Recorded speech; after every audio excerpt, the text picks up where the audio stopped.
Hello everyone and welcome to the channel and its very first video. In today's case we're going to be covering Amelia Dyer and the baby farm murders. So this is a British Victorian true crime case and there will be a lot of cases like this on this channel. Now I will give you a warning that this is a long one, but that is because this case spans over 3 decades. So this one takes place in the 1800s and this murderer is thought to have had hundreds of victims, maybe even thousands. Maybe even tens of thousands. We're not sure because we don't have the proof, but you'll see what I mean when we get further into this case. So I will give a warning here that we do discuss details of infant murder. And I also want to point out that this video contains AI images to help tell the story. So back in 1832 there was a big change made in government, and that was where the poor, who had used to claim money from the government to help them survive, kind of like benefits nowadays. The government didn't want to do that anymore. They didn't want to carry on giving money to the poor. So what they did was they drew up a new law, and that was called the New Poor Law. And what used to happen before was the bigger the family, the more money that they could claim. So sort of like with child benefits today, the more, this is in Britain, so the more children you have, the more child benefit you can claim because you claim a set amount for each child. So the plan behind the new legislation in 1832 was that this help was taken away. And then the government thought that if this was taken away from them, then they would be more inclined to go and actually get work instead of just claiming the money. So what they did was they built buildings called workhouses in every town in the United Kingdom. And what would happen was, if the people were so poor that they had to claim this money, then they would be put into these workhouses. Now, it wasn't like prison where you were sent to these workhouses. It was, you would have to ask to go and join these places, and there you would be provided for. You would get food, you would get clothes, and you would get basically a roof over your head, but it wasn't that simple. The workhouses, in order to make this work, and make it so that the government weren't shelling out so much, they wanted to make these workhouses so bad so that if somebody was on the outside of the workhouse and they were working and they were earning hardly anything, like a pittance, and only just surviving, that would actually be better than the life they would have inside the workhouse. So they made the conditions in these workhouses awful. But unfortunately, as with most of these new laws, it didn't work. So instead of encouraging people to get jobs, what happened was the working people, they revolted against these workhouses. There were riots, especially in the north of England, where workhouses were attacked and damaged. Some were even burnt to the ground. But if you did happen to go into one of these workhouses, the conditions in there would be unhygienic, they would be cramped, you would be in there with hundreds of other people. And what they also did was they split families up, so children would be separated from the parents, the wives would be separated from the husbands, and this was thought to break down the sort of family unit, and this would have a huge psychological effect on people. And it was thought that this would be so bad for people who were in a tight-knit family that they would leave the workhouse and go and find work. So they were called workhouses as well because the people were put to work. Not only did they have these horrible conditions, but they were made to work ridiculously long hours, and the work wasn't easy. It was awful work. It was like they would pick oakum, which was pulling fibres apart from ship's ropes and things like that, and that would really damage the hands, and they would do it for hours and hours on end, or they would break rocks up. So aside from the workhouse, there were also other parts of this New Poor Law, and one of them that was really bad was that before this law, if a woman became pregnant with an illegitimate baby, so if she wasn't married and she got pregnant, she could claim money from the father of the baby to help support her and the child. But with this new law, that right was taken away from these women. And what then happened was the father could just walk away completely free, and the woman would have to then raise the baby on her own. Now that doesn't sound too bad nowadays, but back then the life of a woman was completely different than what it is today. If the woman got pregnant out of wedlock, then she was basically shunned by everybody. She couldn't get work, no one would hire her, so she couldn't actually earn any money. There was a social stigma attached to it, and that was so bad that nobody wanted to be anywhere near these women. It was like they were a disease because they'd been, thought to have behaved badly because they had obviously got pregnant out of wedlock. It was the worst thing that could possibly be done, and nobody would want anything to do with you. So unfortunately, the workhouse was full of women like this because they had nowhere else to turn to. So when a woman went to a workhouse and she had a baby, she would have the baby taken away from her. And if the baby was still breastfeeding, then the baby would be brought to her to feed and then taken away again. She would never have proper contact with that baby. And I can't imagine what that must have been like. So in a world where women were already treated as inferior to men, this was a huge blow for them. So there was no contraception back then. There was no way of, stopping getting pregnant if you had a relationship out of wedlock. And this wasn't just in the working class people who would have gone to the workhouses. This was in every single class. So the rich people, it happened to them, it happened to everyone. And these women would do anything to keep this pregnancy a secret. So while there was no contraception, there was also no abortions either. Not proper ones anyway. There were backstreet abortions, which were illegal, but they were also highly risky because they were done by people who didn't know what they were doing and just wanted to take people's money. And the women often died from these operations where there was no hygiene. And then even after she'd gone through all that, she could be prosecuted and thrown in jail for having an abortion. So there wasn't much that a woman could do. And this is what brought about the rise of the baby farmers. So if the lady didn't have an abortion and she kept the baby, she wouldn't be able to work because no one would want to hire her. But one of the worst things was that a lot of the women, it wasn't like they'd gone around having relationships with people outside of wedlock. A lot of these ladies or girls had been assaulted or raped or attacked by their own employers because they, if they were the servant of a house, the men of the house knew that there was no comeuppance for them. They could do anything they wanted to these young girls in their house. And that's exactly what happened quite a lot. And then these girls would find themselves pregnant and then they'd get sacked. And they had nowhere else to go. There was no proper sex education. There was nothing like that. So the girls didn't know what was happening to their bodies. They didn't understand what was going on. And they would have to probably give birth alone or give birth in secret, which was terrifying. And a lot of the girls did this. But then they had to deal with the fact that even though they'd given birth to this baby, they couldn't keep it. They had no way to live if they kept that baby. So in Victorian cities during this time, babies were abandoned on the streets and left to die. Others were killed and hidden under bridges, railway arches, dumped in rivers, or covered up with rubbish. They were often found by police officers and scavengers. So these dumped babies were a common sight back then. They could be seen as often as roadkill is today. And that's shocking, that's absolutely awful. But they must have been desperate. They knew the stories about the workhouses and what would happen if they went in there.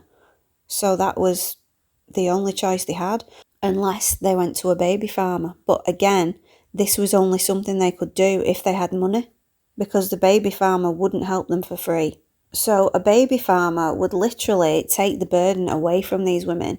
Some of them would open up their homes so unmarried mothers could basically hide in there while they were pregnant, and then when the baby was born, the baby farmer would offer to foster or adopt the child, but again, this would be for a fee. So this seemed like a godsend for the women who wanted to return to work and didn't want to go to the workhouse. The baby farmer was providing a service that a lot of these ladies needed. They could go to these ladies' houses, they could hide there while they were pregnant, they could give birth, and then the lady would take the baby away from them. And then they could go back to work as if nothing had happened. And no one would ever know, because these baby farmers would not tell any secrets. Some of the baby farmers would foster the children, meaning that the mother would pay a weekly or a monthly fee for the baby farmer to look after their child, and then the woman would be able to come and visit the child, and then if the circumstances changed, they could then essentially take the child back. So for the baby farmers, it was quite profitable. It was quite a good career to have. they wouldn't just have the one child, they would have many. But unfortunately, there weren't any rules or regulations in place for the baby farmers, and this would lead to some of them realising that they could completely exploit the situation, and unfortunately, some of them did. So some unscrupulous baby farmers would take in a lot of young children at one time, and they would use aliases, so they would never use their own name, so they couldn't be traced. The infant mortality rate during the Victorian period was extremely high, so most babies didn't make it till they were 5. A lot of them didn't even make it to 1. So it was quite easy to make it look like these babies had died when they hadn't, and that is where we move on. So the baby farmer would take money for a child that they'd adopted. Now, if that child lived, and then the baby farmer would have to shell out for the baby's clothes, its food, and everything like that that child needed until it was older and old enough to leave home. But if the baby died, then the baby farmer would keep all of the money. So it made a lot more sense for that baby to die. And some of them did die of completely natural causes, but a lot of them were helped to die. So some would feed them just enough to keep them alive, but keep them in a weakened state. So not only did they make less noise, but they would sort of waste away slowly, just get thinner and thinner, and then they would just die. But some were even worse. Some would actually strangle the babies or kill them in other ways, and then just dispose of them like the unmarried mothers dispose of their babies. So the baby farmer could have been paid £10 to adopt a child, a baby. And £10 in today's money, in pounds, is £1,100 or thereabouts. Now that is a hell of a lot of money for just one baby, when these baby farmers were taking in a lot more than that. So if those babies died not long after being adopted, then you can imagine how much money these women were making. So this carried on for a while without anything really happening and anyone really noticing what was going on. But then people started to wonder, and the deaths started to be investigated because they actually got a lot worse than the infant mortality rate, a lot higher. So the government knew that something was going on. So investigations were taken out. And one baby farmer in particular, she worked from Brixton in London, and her name was Margaret Waters. She was investigated and charged in 1870. So she was charged with child neglect, conspiracy, and 5 counts of willful murder of a child.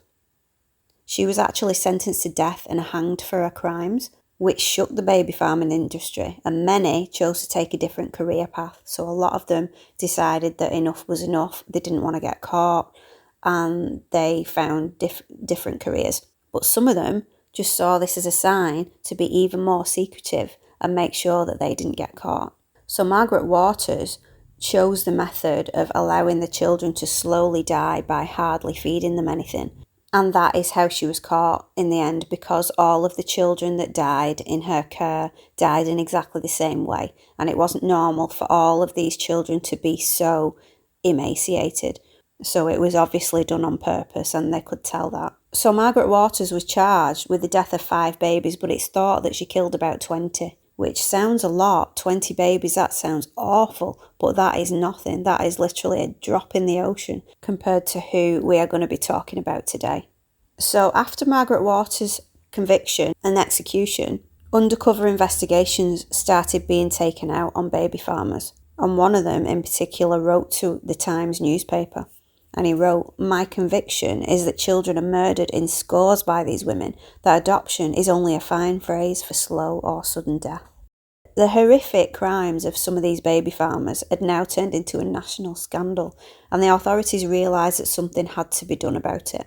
And so in 1872, the Infant Life Protection Act was passed, and this required a person to be registered with the authorities before they could take on any children into their home. If they were caring for more than one child under a year old for more than 24 hours, they had to notify the authorities that they were doing this.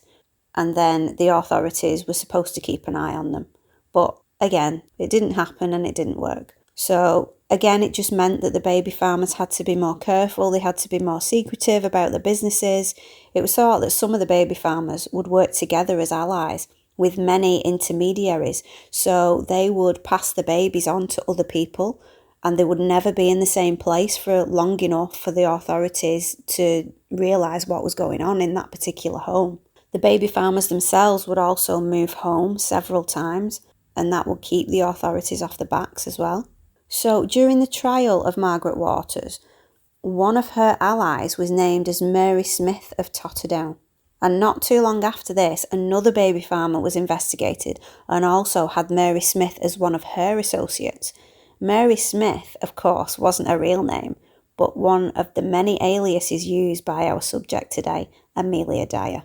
She also preyed upon the desperate unmarried mothers of Victorian England and turned out to be worse than any others. One mother who fell into Amelia's trap was 25-year-old Evelina Marmon from Cheltenham, and she unwittingly handed her daughter over to Amelia in the spring of 1896. So Evelina grew up in the countryside. She was the daughter of a poultry farmer in a village in Gloucester. But there wasn't much work around in the countryside, and she wanted a more interesting life. She was a bit bored of the countryside, and she wanted to go to the towns and the cities and find something more exciting than what she was getting. So she moved to the spa town of Caversham, which was quite a fashionable area, and she found a home. She rented a room in the house of Martha Pocket, and Martha Pocket also owned a bar. And Evelina started working there as a barmaid, and she really liked this job. You know, she was able to mingle with people, have fun and socialise, and that was something that she didn't get in the countryside. But unfortunately, in 1895, Evelina discovered that she was pregnant. There's no mention of who the father was, so because of the law, we don't know if he just walked away, or maybe she didn't tell him about it, or, you know, maybe she didn't know who it was. But we know that she didn't have any help from him, or she wouldn't have decided to go to a baby farmer, which unfortunately she did. So because her landlady was so nice to her, she was able to stay in her house while she was pregnant, so she just sort of stayed there until it was time for the baby to be born. And then on the 21st of January 1896, she gave birth to a daughter who she called Doris. So Evelina loved Doris from the minute she saw her, and she wanted to keep her. She wanted to be a good mother, but she knew she couldn't, because if she kept Doris, she wouldn't be able to carry on working, and then she would have no money to live. She needed to work to keep a roof over her head, so she couldn't do that and keep Doris. So she knew that something had to give. She needed some help. So back in the day, if someone needed help with something, they would put an advertisement in the local paper, and this is exactly what Evelina did. But she used an alias so that, you know, people wouldn't know that she was an unmarried mother. So she called herself Mrs. Scott, and she put this advertisement in the paper: wanted respectable woman to take young child at home. State terms to Mrs. Scott, 23 Manchester Street, Cheltenham. And this advert was printed in the Bristol Times and Mirror newspaper. So because her address was in the paper, this was why she chose to use an alias. Because people could be so cruel to unmarried mothers, and if people knew what her address was and knew where she lived, you know, they could cause a lot of trouble for her and her landlady as well. So the next day she wanted to check that the advert had actually been printed in the paper. So she did that, and she noticed that it was there, but also while she was looking at the paper, she noticed somebody else's advert, and that was from a woman who wanted to adopt a baby. So this advertisement said, couple with no child want care of or will adopt one, terms £10. So Evelina thought, well, that's exactly what I want. So she wrote to the woman who'd placed this advert, saying that she was interested. And on the 21st of March 1896, she received a reply from a lady calling herself Mrs. Harding. The woman claimed to be living in a country home with her husband and told Evelina that she wanted a dear little baby girl to raise as her own. So after this initial correspondence, Evelina and Mrs. Harding exchanged more letters over the next few days, in which Evelina was told that her daughter, if she went to stay with them, would be raised with plain homely people in a good and comfortable home in the country. It was explained that there was an orchard opposite the front door. Mrs. Harding also told Evelina that she could visit her home and visit Doris any time she wanted to. So this sounded like everything that Evelina wanted. She didn't have to completely give up Doris. She could have this lady look after her and she could go and see her. So eventually Evelina would get her daughter back and they would live together. So as they carried on sending each other letters, Mrs. Harding began to push to adopt Doris instead of just caring for her and fostering her. And this wasn't what Evelina wanted. She wanted her back. You know, she didn't want to give up her daughter forever. But Mrs. Harding sounded like such a lovely woman, and she was so insistent that she wanted her own child that Evelina didn't see another way out. She didn't see anyone else who would be able to give Doris the life that Mrs. Harding had described to her. So Mrs. Harding, although she was being nice in the letters, she was also trying to convince Evelina that if she gave Doris up for adoption, it would be better for her and she would have a better upbringing rather than being fostered out to someone and then taken back. So that was how she sort of coerced Evelina into doing what she wanted. So Evelina was reluctant, but she agreed to the terms, and on Mrs. Harding's advice, she got an agreement drawn up with a solicitor for the transaction between the two of them. So basically for the adoption of Doris. And it was witnessed. This document was brought into court later on in the proceedings, and it was witnessed by Mrs. Pocket, the landlady. So Mrs. Harding offered to provide references, but Evelina had spoke to Mrs. Harding for so long and felt like she knew her that she decided she didn't need this. And she felt she could trust her, which, you know, what goes on to happen is truly awful. So after the agreement had been signed, on the 31st of March, Evelina travelled with Doris to Cheltenham railway station where, as planned, she met Mrs. Harding, or rather Amelia Dyer. Amelia called in at the left luggage office to collect a carpet bag, which she claimed contained some clothing for a friend she was visiting, and some eggs. Now remember this bag because it does come back later on. So the two women caught the 5:20 p.m. train together, and Evelina sat next to Amelia and she travelled with her. But then when it came time for Evelina to get off the train, she passed over all of Doris's things, a box of clothing and nappies, and also she gave Amelia the £10 payment. So I just want to remind you that this was £1,100 or $1,500 in today's money. A domestic servant back then would have only received £14 for the entire year, so it's almost an entire year's wages that Evelina is giving to Amelia to adopt her daughter. So that was a huge amount of money, and it would have taken Evelina a long time to save up. So Evelina was really upset as she handed Doris over. She was crying, but Amelia assured her that she would write and let them know when she got home safe, and she was very caring. And when Evelina left that train, she had no idea that that would be the last time she would ever see her daughter alive, because she'd just placed her into the arms of a serial killer. So we need to talk about Amelia now and her upbringing. So she was born Amelia Hobley, and she was born in Pile March, which is near Bristol in England.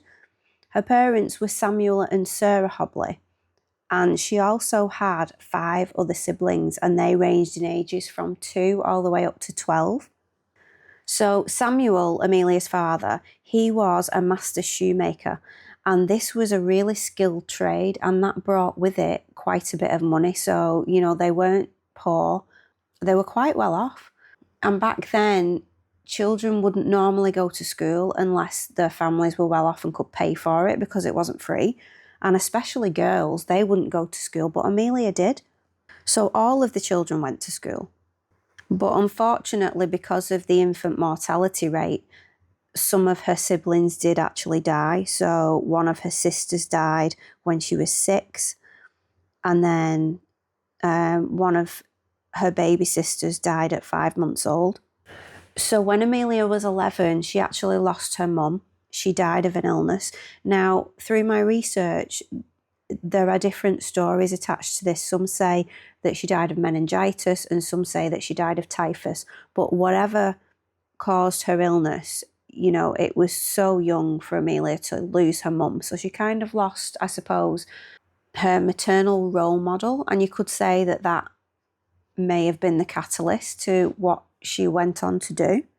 So with her mother having this illness, Amelia being her age, she probably would have been asked to help with her mum. So she would have been asked to help with, you know, making sure she got food and enough to drink, and maybe changing the bedding and helping, things like that. So Amelia would have seen her mum throughout the stages of the illness that she had before she died. So that could have also had an effect on her. So we're going to fast forward a little bit now, and Amelia's 21. So at this time she was living with her aunt in Bristol, and she actually had a job as a dressmaker. This was a respectable skill to have, and she could have earned quite good money doing this job. There would have been a lot of hours involved, and it wouldn't have been an easy job. It would have been very respectable to have that kind of job. So after this, 2 years later, on the 22nd of November 1861, Amelia got married. Now, she got married to a man who was a lot older than her. On the marriage certificate, she claimed that her age was 30, but she was only 21. And her husband, George Thomas, was 56, but he claimed on the marriage certificate that he was only 48. So his previous wife had only died a few months earlier, and that might sound a bit shocking nowadays, but back then, because life was so short and illness could take you out basically at any point in your life, people just sort of seize the opportunity. So they would usually, after one spouse died, then the other one who was left over would marry again quite soon. So during this marriage to George, Amelia was now called Amelia Thomas, and she trained to be a nurse, and she worked at the Bristol Royal Infirmary. Now, this was a bit strange because at the time, if you were middle class and you were a middle class lady, you wouldn't have gone to work. If you were married, you know, your husband would have had the money to support you. You wouldn't have to go to work, but she obviously did, whereas it was normally working class women would work. So it suggested that George's income wasn't enough to support them both, and that's why she had to go into nursing. But nursing back then, it wasn't a caring profession. They were taught a lot differently than nurses are today. They weren't taught to care for their patients. They were very stern and very tough with the patients, because it was thought that if they sort of cared for them too much and mollycoddled them, then the patients wouldn't get better by themselves. They would relax into being cared for, and, you know, they wanted to get them basically out of the hospital and well again. Back in that time as well, a lot of people would take in lodgers, and they would have, if they had any extra rooms in their houses, they would use them to board other people. You know, other people would come, maybe professional people who didn't have a home of their own, and they would pay to rent a room in somebody's house. Now, this is what happened with Amelia. There was a lady called Ellen Dane that came to stay at her house, and she was a midwife. So she was trained as a midwife, but that wasn't her only job. And this is how Amelia learned about baby farming, because this is what Ellen Dane did. She made extra money on the side by taking wealthy women into her home, wherever she was living at the time, and she would help them deliver the baby because she was trained as a midwife. But then she would ask them for a lump sum payment if they wanted her to adopt the children or foster them out. She might have used intermediaries. She might have, you know, passed the children on to other people.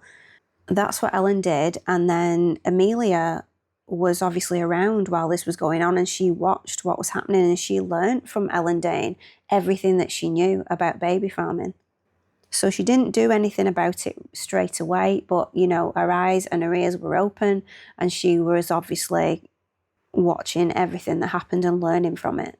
So because Amelia had trained to be a nurse, part of that nursing training was midwife training as well, because they would have to do that as part of their job as being a nurse in the hospital. So Amelia was thinking, well, I've got the skills to do this, so maybe this is something that I could do.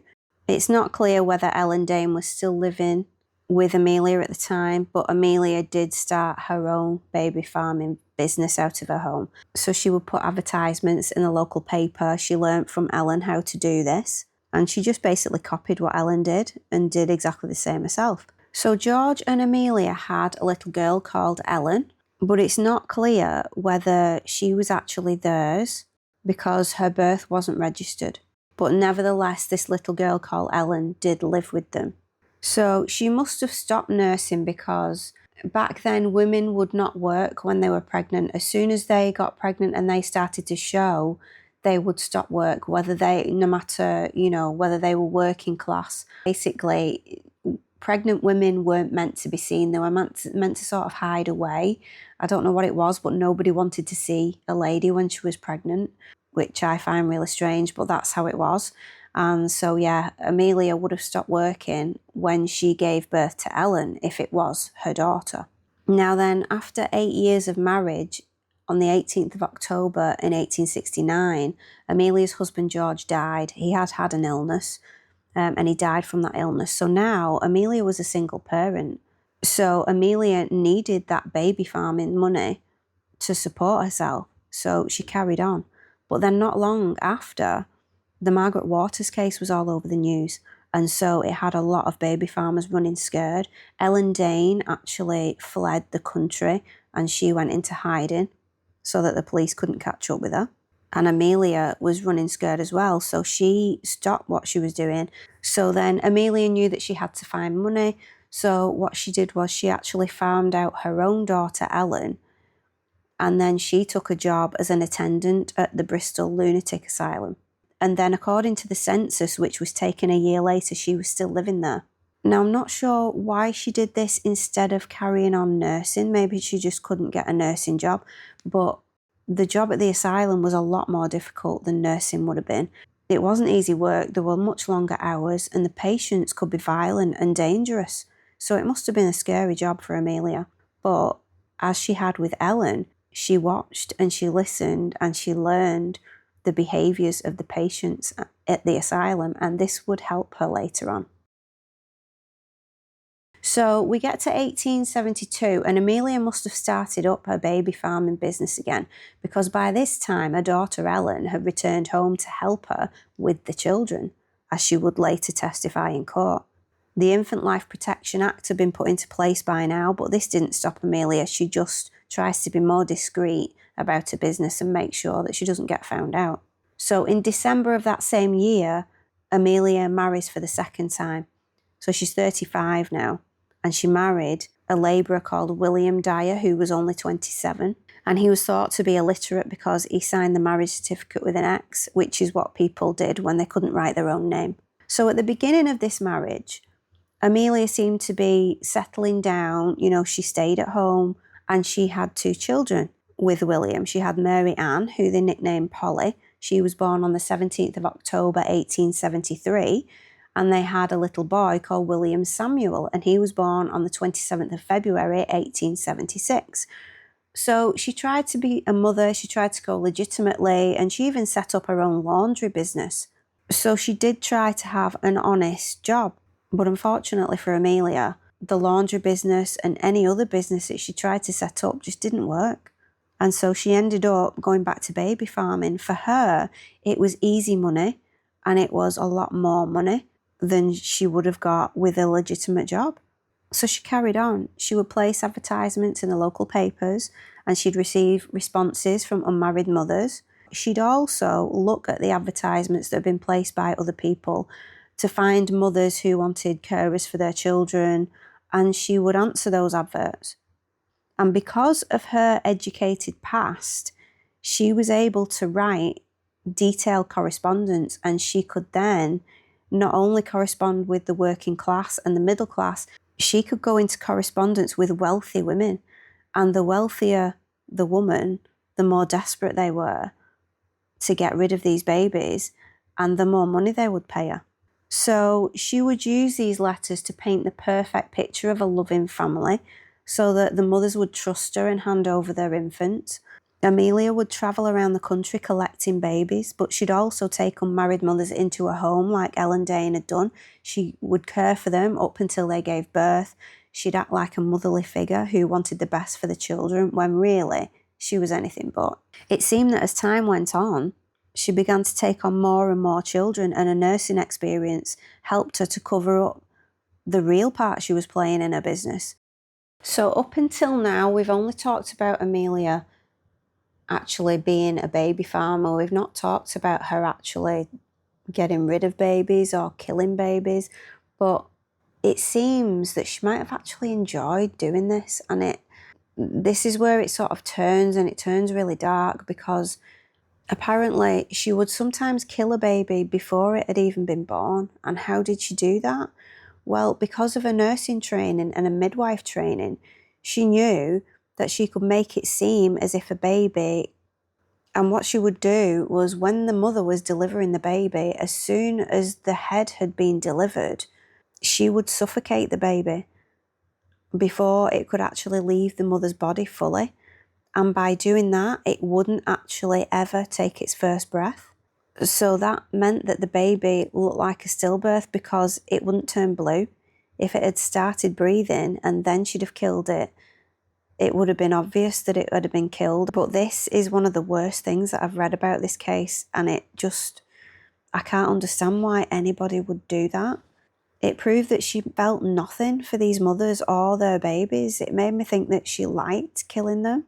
Because if the baby was dead, then Amelia couldn't get any money for fostering or adoption. So I don't understand why she would do that, unless she got some kind of pleasure from doing it. So Amelia's business was going strong, and she managed to avoid the authorities and continue what she was doing by using aliases. So the aliases that she used, there were quite a few: Smith, Stanfield, Harding, Thomas, Weymouth and Thornley. And those were only a few. There were even more than that. But she also moved around constantly, so she was always living in different areas, moving house all the time. So she and William lived in Totterdown, Fish Ponds, Horfield and Eastville during the first few years of the marriage. So Amelia didn't just take on babies into her own home. She would also pass them on to other ladies called intermediaries. So they would foster the children for Amelia, so they'd take a cut of Amelia's fee, or they would sell the children on to families that wanted children, and then they would make their money that way. So this made it very difficult for a parent to find their child. You know, if they'd fostered their child out, they usually couldn't find them again, or if the child was adopted and then they realised that they wanted the child back, there was virtually no way of people finding out where their child had gone. Obviously, a lot of people would foster their children out expecting to go and visit them, and sometimes they would just disappear. So this is how Amelia carried on, but it wasn't to last, because there were still investigations going on about baby farmers. Some people still didn't trust them. Even with the Infant Life Protection Act, the authorities knew that there were a lot of baby farmers still going under the radar and not registering their businesses, and Amelia was one of those. Now, she raised suspicions with a doctor because she registered a baby's death, and then she tried to register another baby's death quite soon after that one. Now, this wasn't in itself strange because of the infant mortality rate, but because this had happened sort of in succession, the doctor did get suspicious and he refused to sign the death certificate. So this matter was referred to the coroner, and back then it was the coroner that would sort of handle court cases, and it was up to the coroner whether someone should be investigated or not. And he decided that Amelia should be investigated. So an inquest was held into the baby's death on the 20th of August 1879. And after that investigation, it turned out that there were actually 4 infant deaths connected to her, which was even more suspicious. So they knew that there was something seriously wrong. So Amelia had taken on 2 of the children at her home in Totterdown, but then they'd been passed on to intermediaries. They'd been passed on to Jane Williams, who'd taken on 6-week-old Elizabeth Thomas, and Elizabeth Hacker was another intermediary, and she'd taken on 8-month-old Eveline Townsend. And they'd both been paid by Amelia to foster the children. So Amelia said at the inquest that she'd done this because she already had too many children in her home and she couldn't take in any more. The other two children were Alfred John Channing and May Walters, who'd also been passed on to Mrs. Williams. All four children died while suffering from diarrhoea. So Alfred was the first child that Amelia registered the death of, and he'd already been buried. But May was still in Amelia's home. She was the last one to die. She claimed the children were only being fostered temporarily while a friend was staying at her house. So there were also two more children who'd been in Amelia's care, but then they'd also been farmed out, which was what they used to call fostering back then. One of these children was a 9-month-old baby from Kew. And this is significant because Amelia was paid £100 for the adoption of this baby. So this must have been a child that had come from a very wealthy family. Now, that's not a lot now, but this is the equivalent of £11,000 or $14,600 in today's money. So this is for one baby. Back then, you could buy 10 cows or 3 horses for that same amount of money. So a local surgeon had treated Alfred for diarrhoea. And because all of the children were suffering from it, because diarrhoea was quite common at the time, there wasn't actually enough evidence to prove that Amelia or the other women had purposely, criminally neglected the children, even if they had. So I'm sorry if this gets confusing because there were quite a lot of babies there, but basically, poor little May was the last of the babies to die. And during the inquest for her, which was held 3 days after the first inquest, she was seen by the jury in Amelia's home. So the baby was just left, it had died, but it was just left in Amelia's house. It wasn't removed. They didn't do that back then. There were too many infant deaths to take them all to the mortuary or something like that. The jury came to Amelia's home to actually look at the baby. And she'd been laid on a table in the parlour in the house. So before the inquest, Amelia had taken May to a local doctor called John Milne, and this was 2 days before she died. And she pretended to be May's mother, which obviously wasn't true. She told the doctor that May was doing much better, but then on the 17th of August, 2 days later, she died in his surgery of convulsions and a disorder of the intestines. So Amelia had registered May's name on the death certificate as Annie May Walters Dyer. Now, obviously, this wasn't Amelia's baby, so she shouldn't have done that. But she obviously did it, to hide the fact that she was a baby farmer because she hadn't registered a business. So Mrs. Williams, who was one of the intermediaries, she testified at both inquests and said that Amelia had asked her to register Elizabeth's birth in her own name because she was too ill to do it herself. She also said that the children slept well, but that their sleep was unnatural, their breathing was heavy, and it was said that Amelia used Godfrey's cordial to get the children to sleep when they were restless, but Mrs. Williams said that she refused to do this herself. The babies refused the food that she tried to give them and seemed to be wasting away when they were given back to Amelia a couple of weeks later. Shortly afterwards, May was given to Mrs. Hacker, who was this other intermediary, and she said that the child hadn't been changed for 2 to 3 days, despite suffering from diarrhoea. And if that's not criminal neglect, I don't know what is. So after this, her health deteriorated even further, and Amelia asked for Mrs. Hacker to bring her to her house, but she asked her to do it at night so that no one would see how many children were in the house. So this all came out at the inquest. When Amelia took May to Dr. Milne, she asked Mrs. Hacker to pretend to be her sister, but Mrs. Hacker refused. Mrs. Hacker told the inquest that a few days after they'd seen the doctor, she'd seen May at Amelia's house. The baby had an empty feeding tube in her mouth and she was wrapped up in blankets. When Mrs. Hacker tried to check on her, May wasn't responding to her and she didn't seem aware. She also told the jury that she'd never seen May smile. The next time she saw her, she was dead. So Ellen, Amelia's daughter, was 16 during the inquest, and she also testified. She explained how she'd been assisting her mother with as many as 6 children for the past 7 years, since returning home after being fostered by another family. She said that she knew her mother used Godfrey's cordial because she was the one who bought it from the pharmacy twice a week. Her mother would put the babies to bed every evening after giving them 5 drops each. Now, Godfrey's cordial, if you don't know what it was nicknamed the Quietness and also Mother's Friend, and one of many remedies for colic. So it was aimed at helping babies to sleep, but it contained laudanum, which was alcohol mixed with opium. And it usually had like spice or sugar syrup added to make it taste sweet. But it was directed to use it occasionally in very small quantities, but Amelia would give it frequently. I mean, from what her daughter said, she was giving it to the babies every night at least, maybe throughout the day as well, and in much higher dosage than she should have been doing.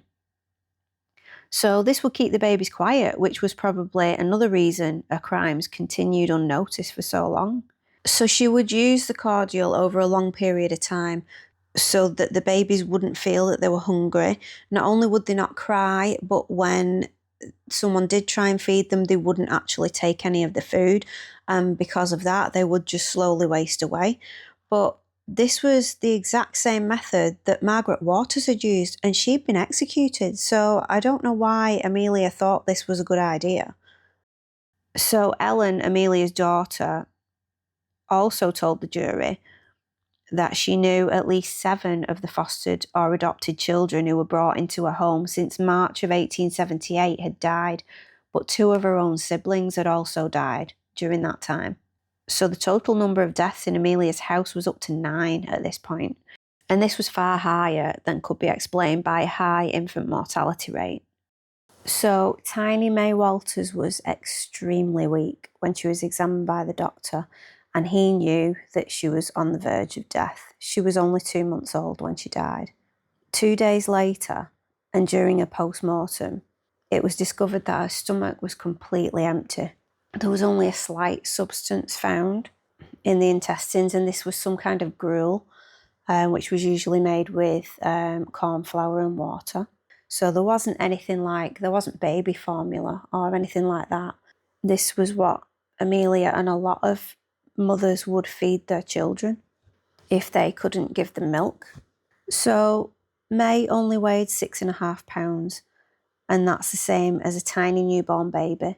So nowhere near the weight she should have been at 2 months old. So the coroner wasn't happy with Mrs. Williams and Mrs. Hacker, and he told Mrs. Williams that she shouldn't have taken on any children if she wasn't able to look after them like she should. He also reminded her and Mrs. Hacker about the recent trial and the hanging of baby farmers. So he was basically giving them a warning that if they were seen again or if they were in trouble again, then it would be serious. They were very lucky to get away with what they did. But he couldn't actually prove that they'd done anything. They might not have done anything. They might have been looking after those children. It seemed like they seemed to get sick every time they were back with Amelia and not with the 2 intermediaries. So they could have been completely innocent, to be honest. We'll never know. So the coroner went on to describe Amelia's home as an infant's hell, and he said that the case was one of the worst that he'd ever heard of. And although the testimonies of the witnesses had revealed some shocking truths, there was still not sufficient evidence to show that the babies had actually been murdered or criminally neglected. So the jury had no choice but to rule the deaths of being from natural causes. So Amelia wasn't at these inquests, and you might be wondering why. Well, the reason was she'd been found collapsed at her house, and she'd been found by a police officer, and she had a bottle of laudanum in her hand. And there was also another on the floor that was empty. So it's thought that she'd tried to commit suicide after she'd been investigated because she knew that she was in serious trouble. But the problem was, for Amelia, that it hadn't worked. And the reason was she was already using laudanum on a daily basis. It was used by many people to soothe aches and pains, but it was opium-based, and so it was highly addictive. And Amelia was used to taking it every day. It was said that she had a bad tooth and this gave her a toothache, so she would take the laudanum to dull the pain of that. But because she'd taken it every day, her body had built up a tolerance to it, so then when she downed 2 bottles of it hoping to kill herself, it didn't work. It almost killed her, but not quite. So when she was asked about it later, and she was still under the influence of the laudanum at the time, she said, "I took about the right amount. I'm part doctor myself." So I think she meant that she's used to taking it quite often.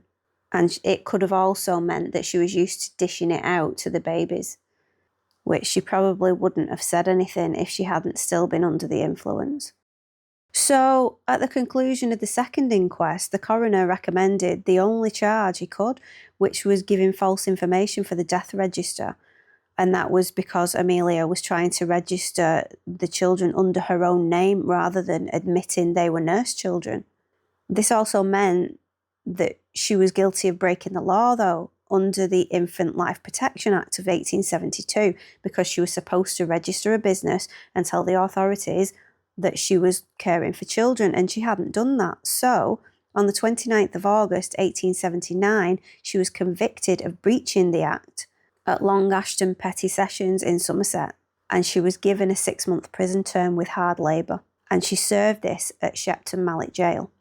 This was the harshest sentence for the crime, but it's crazy to think about it really, because she got 6 months with hard labour for basically murdering all these children, when at the same time a man had been jailed for a whole year because he stole a piece of bacon. So, yeah, does not make sense. But I suppose under the law, the coroner did everything he could, and there wasn't enough evidence to prove that she'd killed these children. But it just shows how unimportant children were during this time. The Infant Life Protection Act was in place, but there wasn't enough done to find and convict these baby farmers who were unregistered.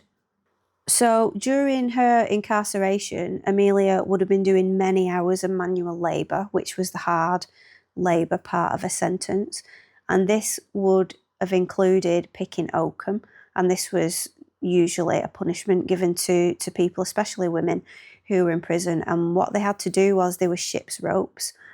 And the oakum was like this sticky sort of tar substance that they used to bind the fibres together. And the prisoners would be made to unbind them, so picking it off to shred the rope so that they could be used again.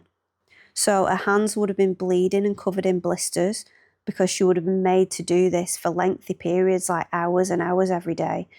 And they wouldn't heal properly because she was then asked to do it the next day and the next day. So her hands would stay in an awful state until she was released from prison in February of 1880. And by this time she was 46 years old. So when this happened, when she was released, she seemed to change. And this seemed to be a change for the better. She set up another business, a legitimate one. I think it was another laundry business, but it didn't work because this failed again. So what did she do? She returned to baby farming. That's all she knew. And it was the way that she knew she could make lots of money. But this time she'd make sure she was much more careful. And tragically, instead of just neglecting the children in her care until they died and leaving herself open to the scrutiny of the authorities, she would stoop even lower and she would now kill the babies much sooner instead. In fact, over time, she perfected her technique of killing these babies and her routine so that she became as efficient as she could, and so that she would also earn as much money as she could. Over the next 10 years, she would constantly be submitting advertisements for children in the local newspapers under her aliases, as well as responding to other people's ads written by desperate unmarried mothers. So through this correspondence, she would charm these women very slowly over days and weeks and sometimes even months. And then when she'd broken them down enough, they would pay her to adopt their babies. And then she'd travel to collect them.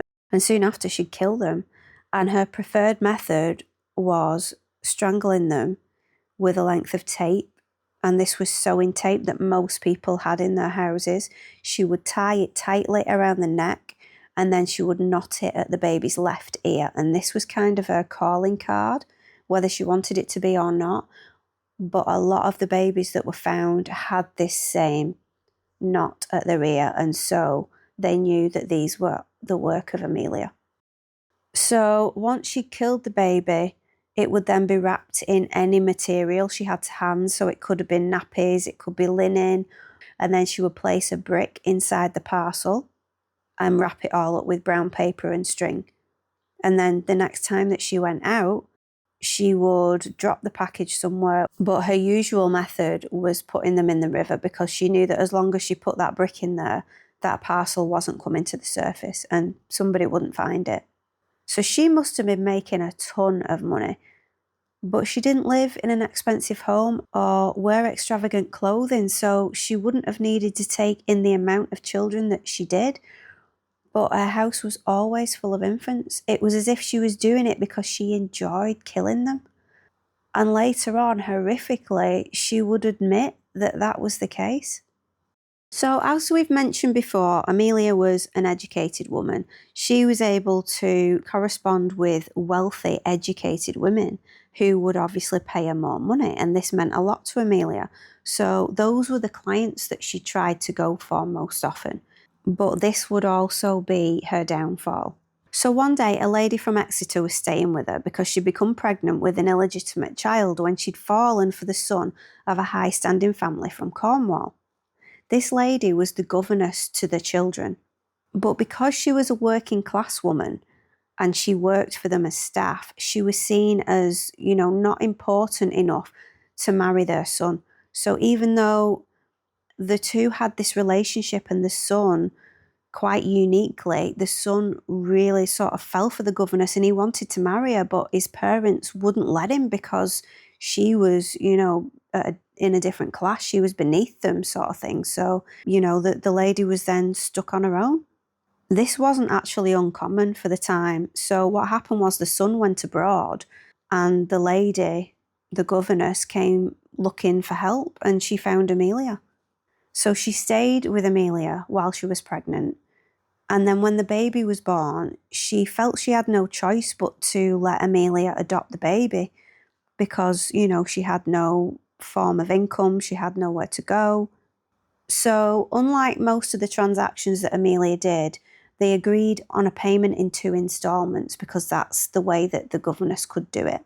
She didn't have all of the money to pay her up front, which wasn't surprising considering how much it was. So one of the payments was made before the governess left Amelia's house, and then the next one was paid 2 months later when she came back to visit Amelia to pay this final payment. And while she was there, obviously, she asked if she could see the baby because she expected it still to be there.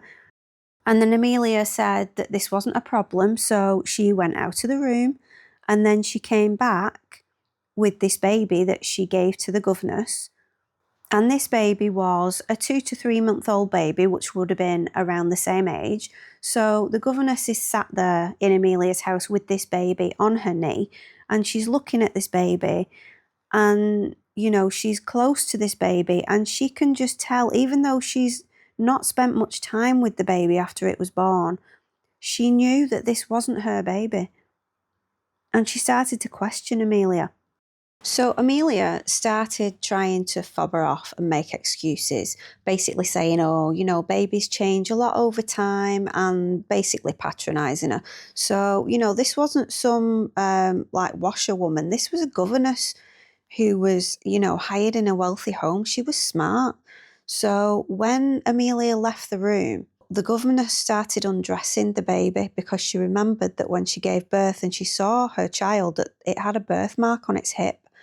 So she undressed the baby, and of course, as she suspected, the birthmark wasn't there. So she knew that this wasn't her baby, but she left it. She left, and Amelia thought she'd got away with it. But then shortly afterwards, the father of the baby returned from being abroad, and he'd been trying to convince his parents to change their mind about him marrying the governess, and he kept on and on at them, so much so that they realised that he really did love her and he wanted to marry her, and they gave in and they said that he could marry her. So that's what happened. And now that they're together, they want their baby back. And this caused all sorts of problems for Amelia because they came to a house together. But tragically, Amelia had already killed this baby, probably shortly after it was born. So there was no baby to give back to them. She had this routine, so, the babies weren't with her for very long, and she wasn't used to parents ever coming back asking for their children back. It just didn't happen. But the two of them now, the governess and her new husband, were adamant that they wanted their baby back and they weren't going to let Amelia get away with it. So Amelia realised that they weren't going to give up. So she came up with this story that she'd actually adopted the baby out to a young couple. So she said that she'd met the lady at Temple Meads railway station, but she was saying basically that people used aliases and that's why she couldn't get in touch with the woman again, so that she couldn't give them a definite location. But she thought that it might have been Bristol, Gloucester, Cheltenham, or London. So she gave them all these addresses, and the couple went round to all these places looking for this baby, obviously having no idea that the baby was actually dead. But even this didn't throw them off, and they decided to get the police involved. So in October 1891, a police officer accompanied them to Amelia's house, and she's living there now with her daughter Polly. So after this visit with the police officer, Amelia's so shaken up, she managed to give her excuses again, but she thought they were closing in on her and she was going to get found out. So she started to panic, and she decided that the only way out of it again was suicide. So she did try, an attempt at her own life, but unfortunately this didn't work. And after that, Amelia was seen by a doctor. And when the doctor was there, she started acting very strangely. So some people believe that she was acting on the behaviour that she'd witnessed when she was working in the asylum. So it could look like she'd basically lost her mind and she needed to be committed. But other people say that she could have been behaving like this because she was still addicted to opiates. She was still taking the laudanum every day. And so this could cause her to act strangely. But to be honest, I think it was the first reason. But whatever the reason was, she was actually committed, and she was sent to the Gloucester County Asylum on the 13th of November 1891. So while she was there, she continued this strange behaviour exactly as she'd seen when she was working there. But by the 12th of January 1892, she'd apparently recovered enough to be released. And she was probably hoping that this little stint in the asylum had made the couple decide not to pursue it anymore. And she actually moved to a different property and hoped that this would completely throw them off and they wouldn't be able to find her again. But in late 1893, her hopes are dashed because the couple find her again and they continue to badger her about their lost child. So after this visit, Amelia was acting strange again, and Polly, her daughter, noticed this and she called for the doctor. So on Christmas Eve, a Dr. Frederick Logan attended Amelia's home, but he got the shock of his life when Amelia, who seemed delusional, ran to the fireplace, grabbed a poker, and then ran at him with it, threatening to break his skull. So the doctor was scared and he was worried for Amelia, and he listened to Polly explain how her mother had previously been in the asylum after trying to take her own life. And after he managed to get the poker off Amelia, she started babbling. She started saying, "The birds told me to do it." And the doctor recommended that she was sent back to the asylum, which, to be honest, was exactly what Amelia was trying for.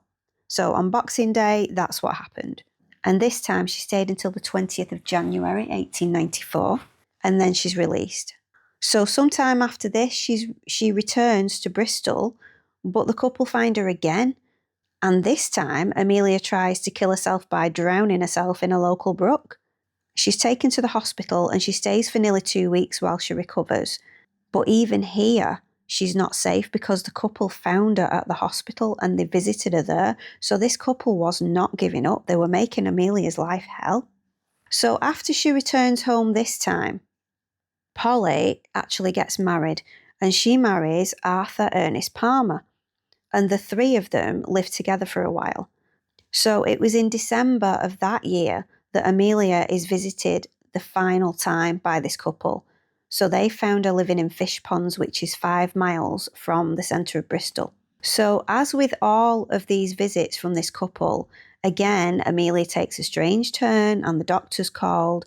She rambles on about how God has forsaken her and that the world is against her, all while acting in a very weird way, and the doctor signed off on yet another visit to the asylum, this being the second time that she would be sent to the Gloucester County Asylum.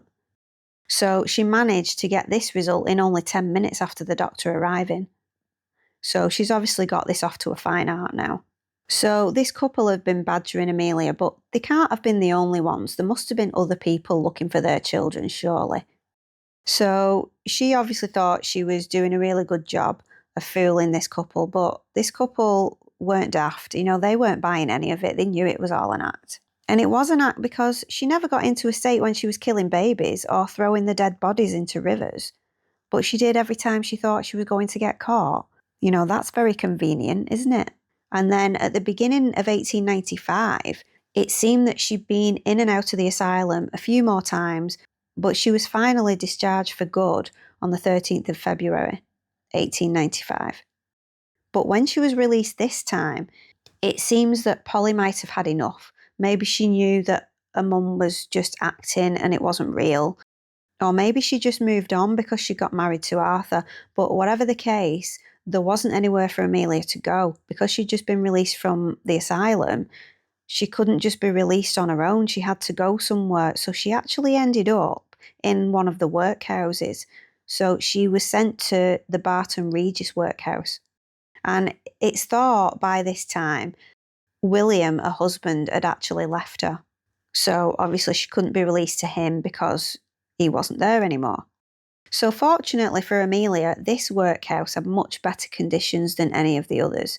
It even had an area with a sofa and a kettle for the women to have tea. And to put this into perspective, most working class homes didn't have access to those kind of luxuries. So, this was amazing for a workhouse. So Amelia stayed in the workhouse for a month, and she used an alias here. She used Annie Smith. Then for some reason, she discharged herself and then returned after 3 days. But she finally left for good on the 18th of June, 1895, but she wasn't alone. During her time at the workhouse, Amelia had met an elderly lady called Jane Smith. She was 74 years old, and she would have been looking at spending the rest of her life in the workhouse if it wasn't for Amelia. But Amelia gave her another option. She charmed Jane, who she named Granny, just as she charmed the unmarried mother she dealt with. And soon she'd talked Granny into leaving the workhouse and helping her to save children, because that's what she said she did. Amelia did what she did best, and she spun a web of lies telling Granny how she gave the children a better life and how the two of them could grow old together as sisters. So Granny fell for these stories and Amelia's lies, but even if she hadn't completely believed Amelia, she still saw this as an opportunity to live the rest of her life in freedom away from the workhouse. So Amelia asked Granny to call her mother, and as she was still using the alias, Annie Smith, she created a little family. So there was Annie Smith and Granny Smith. And this was just another way she thought she could fool unwitting mothers and the authorities, because once again, a baby farming business continued. So Amelia and Granny moved into a house in Fish Ponds, and Amelia started to take in children. One of these children was Bertie Palmer, a little boy who was just 2 years old. So Amelia left with him one morning to take him to Eastville Park, but she returned home 3 hours later, and he was no longer with her. The poor little boy was found alone on the moors, just wandering around, lost. So by this time, the NSPCC had been formed, and an officer, John Otley, visited the home of Annie Smith about Bertie because he'd been found, and the police had been involved, but there was no one home. When the neighbours were asked about Bertie, they said that Amelia had told them he was her daughter's son and she was taking him back to his parents in Cardiff. So a woman from Bristol had also paid Amelia £10 to adopt her 9-month-old son, and 2 weeks after the officer's visit, a decomposed body of a baby boy was found in the River Severn. Suspicions were raised, but police weren't able to link this crime with Amelia. They did, however, go to the house again, but no one was home again. But they did gain entry to the property, and they found at least 30 telegrams and letters, all concerning adopted children. After this evidence was found, a warrant was issued for the arrest of Annie Smith, who, of course, didn't exist, and so Amelia, again, went undetected. Little Bertie was sent to the workhouse, and Amelia and Granny never returned to Bristol. However, As time went on, more bodies of babies were found. It was thought that during her time in fish ponds, Amelia had brought home about 6 children, but there were none with her when she left. Amelia and Granny had moved to Cardiff, where they would later meet up with Amelia's daughter Polly and her husband Arthur. But Polly, it seems, had been following in her mother's footsteps and not in a good way. During April of 1895, Amelia was in the workhouse, and Polly and Arthur adopted a 4-year-old girl called Queenie Baker. Later on that month, they travelled to Plymouth and then Devonport, and this was one of the occasions where Amelia was temporarily out of the workhouse because she met them at the train station to see them off. So during their time in Devonport, the Palmers rented an apartment in Morristown, but they used an alias which was either Parsons or Patson. And they were remembered by the landlady, Mrs. Barber, because Arthur was constantly receiving letters and parcels of goods on approval. But unfortunately, there was another reason why they were remembered, and that was for their awful treatment of little Queenie. So Mrs. Barber, the landlady, was constantly hearing screaming and shouting coming from the property, and on one occasion, she looked through the window when she heard it, and she saw Polly holding Queenie by her hair. On other occasions, the Palmers would go out and leave Queenie locked in a room, so the landlady would often sneak up the stairs and let her out because she felt so sorry for her. So on the 17th of May 1895, the Palmers moved out of the apartment, and while they were in town with Queenie, they told her to look in a shop window, and she did this. So she was looking at all the toys and the dresses in the windows, and then when she'd finished looking, she turned round and her adopted parents had gone. Later on, little Queenie was found just wandering the streets, alone, confused and hungry. So a lady found her and she, reported what had happened, and a warrant was issued for Arthur's arrest for deserting Queenie, but because he used an alias, the police were unable to find him. There was a photograph, though, printed of him in the paper, which would prove to be useful later on. So 2 months later, the couple met up with Amelia and Granny, and they moved in together in Cardiff. And during their time living with Amelia, they adopted 3 babies, one of which died in a similar condition to the babies who died under Amelia's care before she was imprisoned. They'd received the children after placing advertisements in the local papers exactly the same way that Amelia did. So was Amelia teaching her trade to Polly and Arthur? It would seem so, wouldn't it? The small family had to move again because they'd gotten into debt at the end of August 1895, so they travelled to Caversham in Oxfordshire, which was where Amelia's business began to take a wrong turn for her. So this part confuses me because how can they have gotten into debt? Amelia has made so much money with her business, and it looks as though a daughter and son-in-law are doing the same. So why didn't they have any money unless they did have money? And they were just choosing not to pay the bills. Maybe it was that they didn't actually get into debt because of money problems, but they just didn't want to pay. So they may have racked up bills and left the area before they were made to settle them. This sounds like something that Amelia would do. But if that was the case, where was all the money? Amelia seemed like she had all this money, but she was a bit of a skinflint. Because when they arrived in Caversham, Amelia, Granny, Polly, Arthur and one nurse child moved into a property at 6 Elm Villas. So this wasn't their intended property because they were meant to move into another house, but all the furniture Amelia had hired was sent back when the landlord found out who she was, and he refused to let her stay. Obviously, her history with being in prison had caught up with her. So for 5 days, the house was unfurnished and everyone had to sleep on the floor. Arthur ended up getting fed up with this, and he bought a mattress and 3 chairs, which wasn't much, but that again makes me wonder, where was all the money? And why didn't Amelia sort out something for them at least to sleep on? Would they rather sleep on the wooden floor than just spend a little bit of the money? So when they eventually settled in properly, Amelia and the Palmers continued to adopt children. Amelia was still concerned about being noticed and watched, so she used a method of appearing legitimate that other baby farmers used. She adopted an older child called Willie Thornton, and he would actually help in Amelia's conviction later on in the case.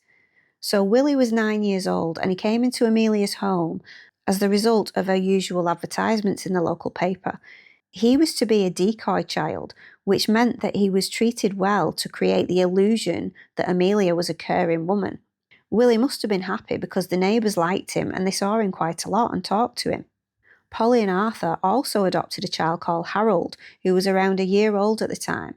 And after this, Polly began to correspond with a young woman called Elizabeth Goulding, who'd fallen pregnant with an illegitimate baby, and it's agreed that Polly will adopt the baby when it's born. Elizabeth meets with Polly at a solicitor's where they have an agreement drawn up for the adoption. This sounds very familiar. So we now get to October of 1895 and Amelia and her family move again. And this time it's to 26 Pigott's Road, which would end up being a very important address for this case. So this time she uses the alias of Mrs. Thomas. So the house was a terrace and it was tightly packed together with other houses. So although the adults kept to themselves, neighbours would have noticed everything. So the adults pretty much kept to themselves, but there were reports that a baby's bassinet was constantly left outside in the rain. Now, it didn't say whether there were babies in it at the time, but basically back then it was thought that the more time children spent outside, the better for them. So the babies were usually put in cots or prams or, they were left outside. So apart from that, the neighbours seemed to have a good impression of Amelia. And they didn't notice anything untoward, but there were 2 infant deaths at this property. And they were quite close together. So one of these babies was adopted by the Palmers, not Amelia herself, and she had their name on her death certificate.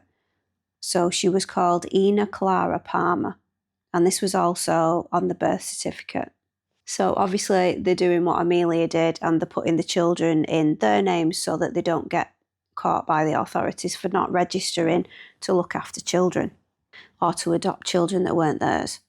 So her death was recorded as from marasmus, and that was a term that was used for wasting away or basically, malnutrition or starving to death. So even if this wasn't caused by the Palmers or Amelia, there was still dodgy behaviour because she'd been registered in the wrong name. So the other infant's death was around the same time, but even so, there was no suspicion from the neighbours. I mean, probably partly because they hadn't lived there that long and they didn't know how many, dead children there had been. And also there's still this high infant mortality rate. So people wouldn't bat an eye if a baby died. It was just what happened at the time. But Amelia was so good at hiding her actions and her movements, it's not surprising that no one realised what was going on.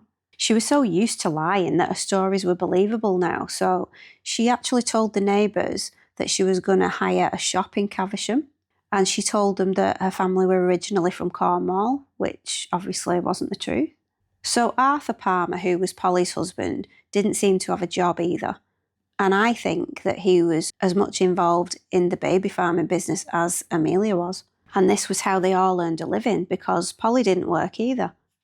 So the money must have been coming from somewhere, and obviously it was Amelia's business. So more lies to the neighbours included that Arthur was going to buy a pub in Basingstoke and that he was a ship's steward, but he was currently unemployed. So this is what they said to the neighbours when they must have noticed that Arthur wasn't going to work. So Amelia and Polly's relationship wasn't the best. They would fall out quite a lot, and they had sort of a major argument when they were at this house. And then Amelia actually moved out of the house for about a week.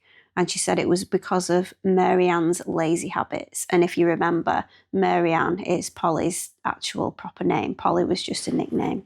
So they did reconcile, but Polly and Arthur ended up moving away to live on their own. And they took baby Harold with them. And this was just before Christmas in 1895. So they moved to Willesden, and Amelia then moved to Reading. And she moved into 45 Kensington Road. But as soon as she moved to this address, she came to the attention of the authorities, but it wasn't for baby farming. Willie, the little boy who was the decoy child, had been seen by neighbours playing in the street, and by this time, children were supposed to go to school. So an attendance officer from the local school board came to Amelia's house, and Amelia at first didn't want Willie to go to school, and she was saying to the officer, well, there's no point him going to school because his mum's going to be collecting him soon. But then she changed her mind. She probably thought, oh, well, it's better to keep the authorities off my back in case they start looking into things a bit further. And so she ended up sending him to school. So now Polly and Arthur aren't living with Amelia anymore, and she carries on with a baby farming business, but she seems to take it up a notch. It might be because she's got more freedom. You know, with Polly and Arthur not being there, she can come and go as she pleases, and she can have as many children as she wants in the house, as long as she keeps it a secret.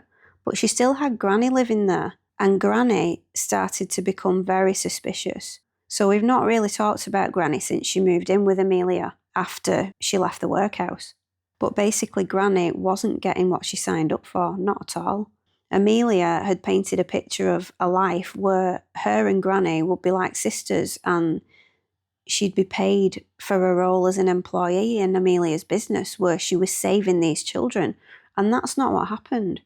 I'm sure none of you are surprised that Amelia didn't actually pay Granny, and she treated her more like a slave. Granny was supposed to do all of the housework, and she spent a lot of time caring for the babies and the children. But she was so different to Amelia because she loved the children, she loved the babies, and she got really upset when one of them left. So she started getting attached to them. She noticed when they started to disappear. Amelia would bring a baby in, Granny would help to feed and change it, and then the baby would disappear only to be replaced with another baby, and Granny didn't know whether she was coming or going. She would nurse a baby at night, and the next morning its bed would be empty. So she was feeling really upset by this, but she didn't want to confront Amelia about it because their relationship had completely changed. Amelia had gone from being kind to Granny to being cold and distant with her, and Granny was probably a little bit scared of her. And she knew that if she fell out with Amelia, she could end up back in the workhouse, so maybe that's why she didn't say anything. But she was put in a really difficult position because by this time she was sure that Amelia was up to something. But Amelia never let her see exactly what she was doing. So Granny was completely unaware that Amelia was actually murdering these children. All Granny knew was that the children were constantly going missing and being replaced quickly by others. She did ask Amelia in the end, but she was fobbed off with excuses. Amelia was great at doing that. She would tell her that the babies had been adopted or farmed out to other women. But Granny knew that couldn't be true because all of the clothing and the possessions that they came with were still in Amelia's house. But she kept quiet because she didn't want to rock the boat. And she knew that if she annoyed Amelia, Amelia could snap and then she would be out on her ear. So by this time, up to 6 babies were arriving at the house every day. 6 babies a day, and the same number were taken away every day. So this constant coming and going had Granny in so much turmoil that she didn't know what to do. She wanted to keep quiet, but as time went on, it just got worse and worse. And then one day, on a rare occasion when she was actually out, she was doing some errands in town, and she noticed a building being used by the NSPCC, which, for those of you that don't know, it's the National Society for the Prevention of Cruelty to Children. And I'm not sure if this is just a UK thing. But anyway, outside this building, Granny's looking in through the window and she can see pictures of children, mistreated children. You know, these were stories of children that had been saved from these horrible environments. And as Granny looked at them, she realised that the babies in her care looked exactly the same. So she broke down outside the shop in tears, and the wife of an NSPCC officer who was in the shop at the time came out to help Granny, and Granny ended up telling her that she worked for Amelia and telling her everything. She told her that she was worried for these children and she didn't know what was happening and they kept disappearing. So Mrs. Bennett's husband was Charles Bennett, and he was the NSPCC officer, and he went and visited Amelia's house because of what Granny said. And this part is really infuriating because exactly the right person has arrived at Amelia's house, but the only children he saw at the time were Willie, who was the decoy child who was treated really well, and obviously who didn't know anything about what was going on. And there was a 6-month-old. And the 6-month-old had only just arrived, so they were in perfect health.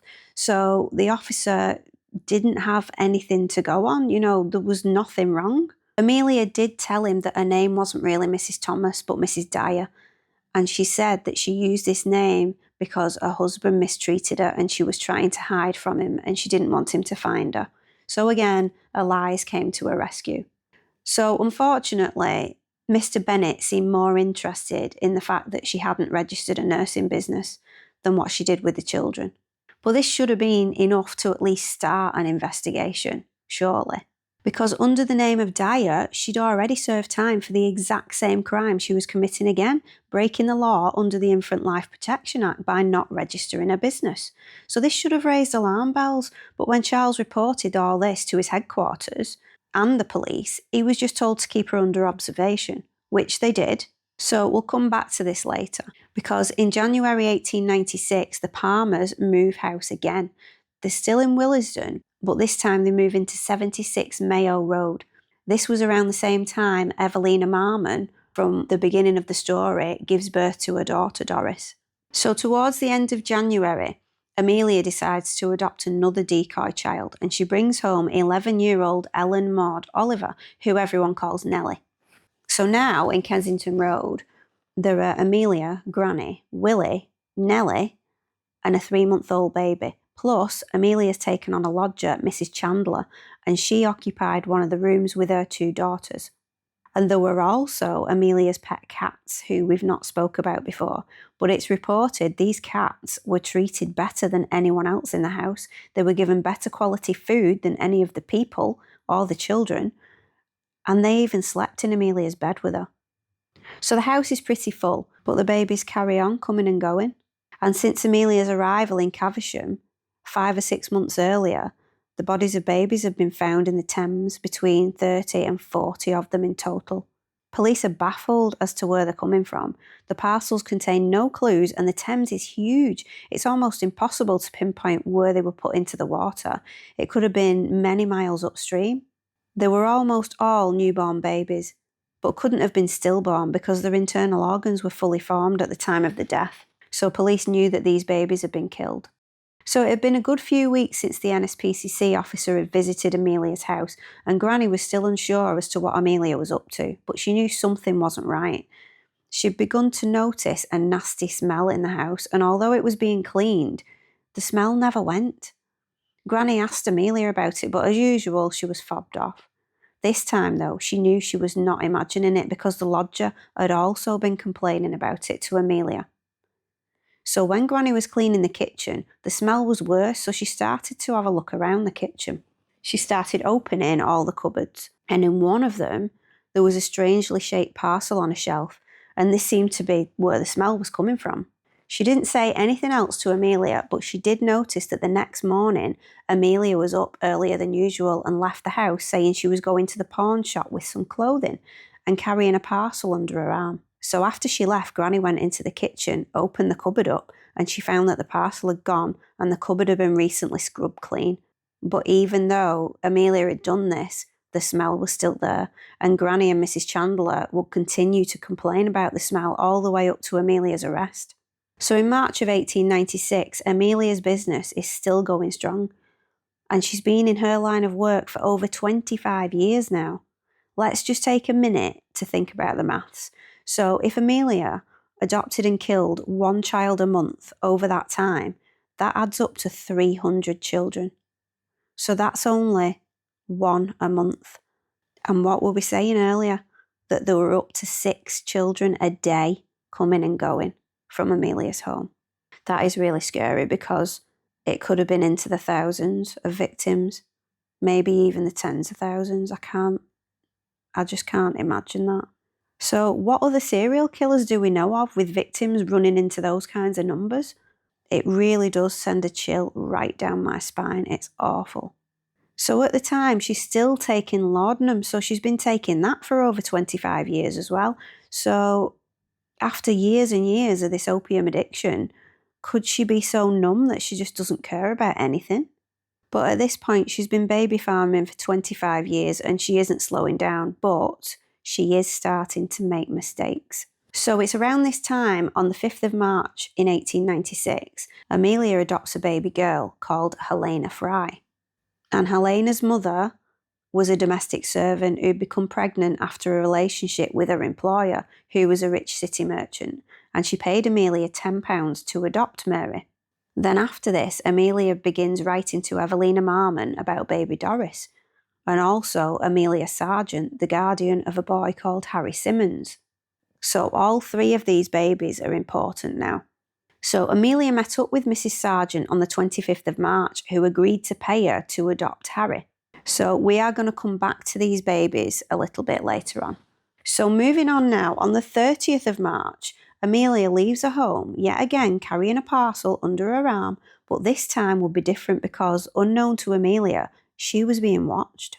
A retired ironmonger, William Povey, crossed the railway bridge over the River Kennet into King's Meadow at 11:30 a.m. Amelia was walking towards him and William saw the parcel that she was carrying. So they passed each other on the bridge, and when William looked back, he saw Amelia leaning over, looking down into the river.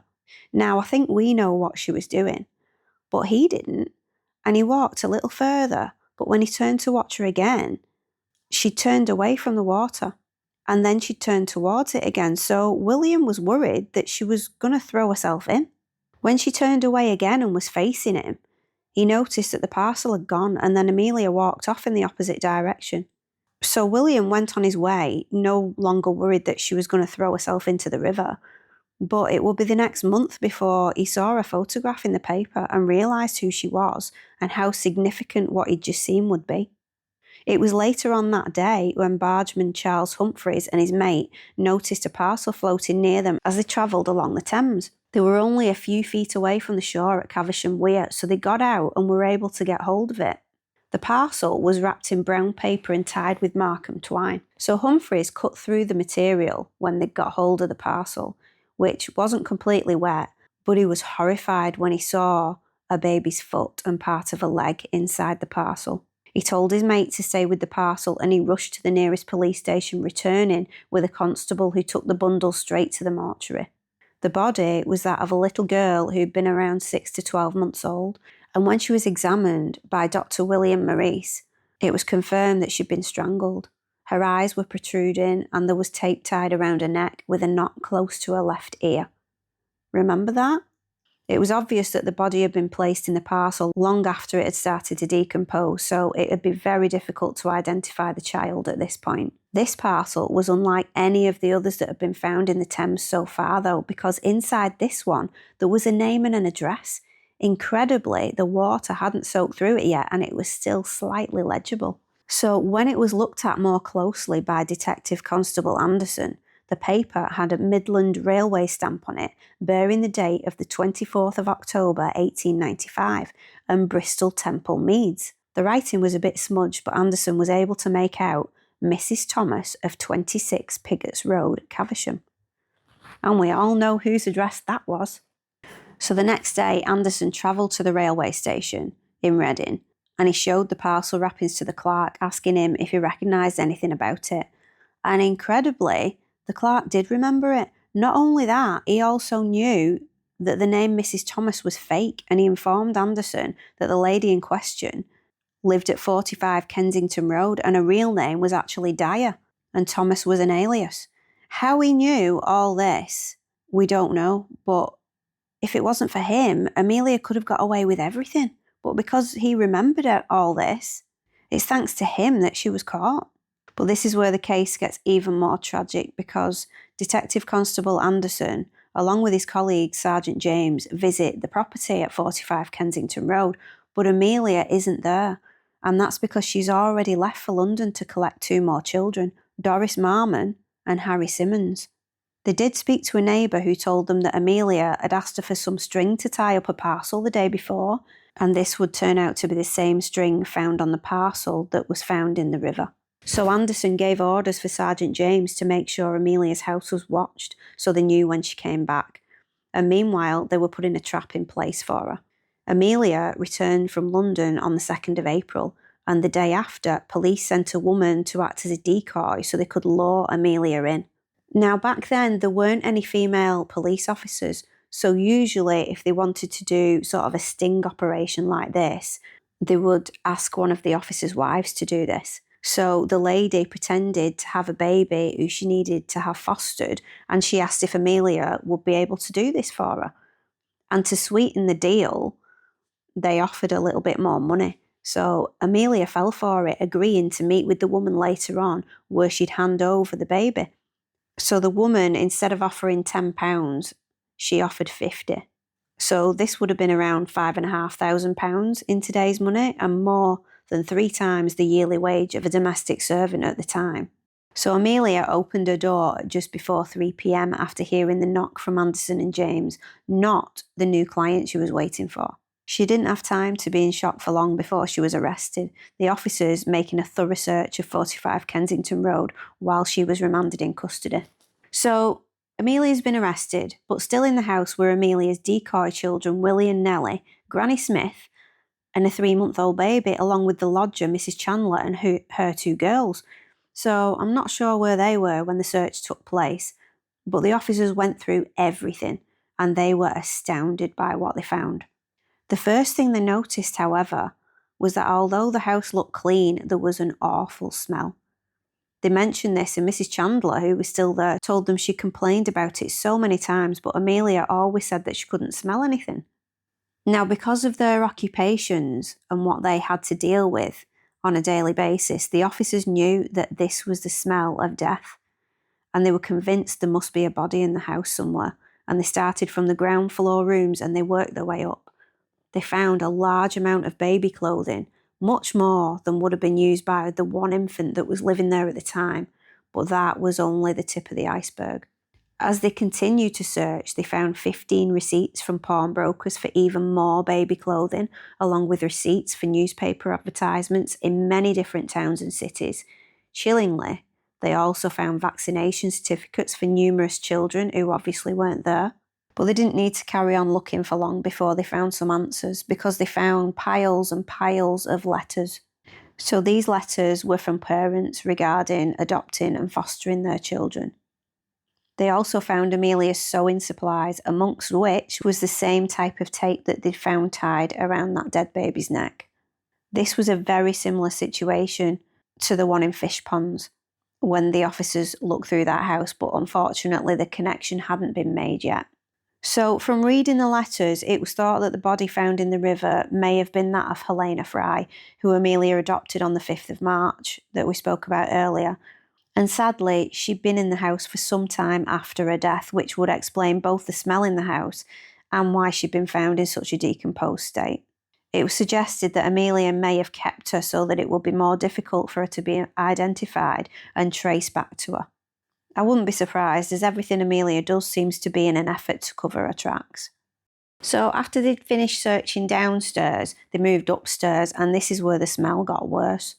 So when Granny found the parcel in the cupboard, it may have smelled because that may have been a decomposed body, but there must have been another one in the house somewhere else.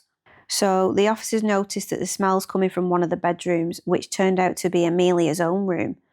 A large tin box was the first thing they saw when they went inside, and when they tried to open it, it was locked. But they can tell that this is where the smell's coming from, and they do manage to get it open. And the smell was there, but there was nothing inside.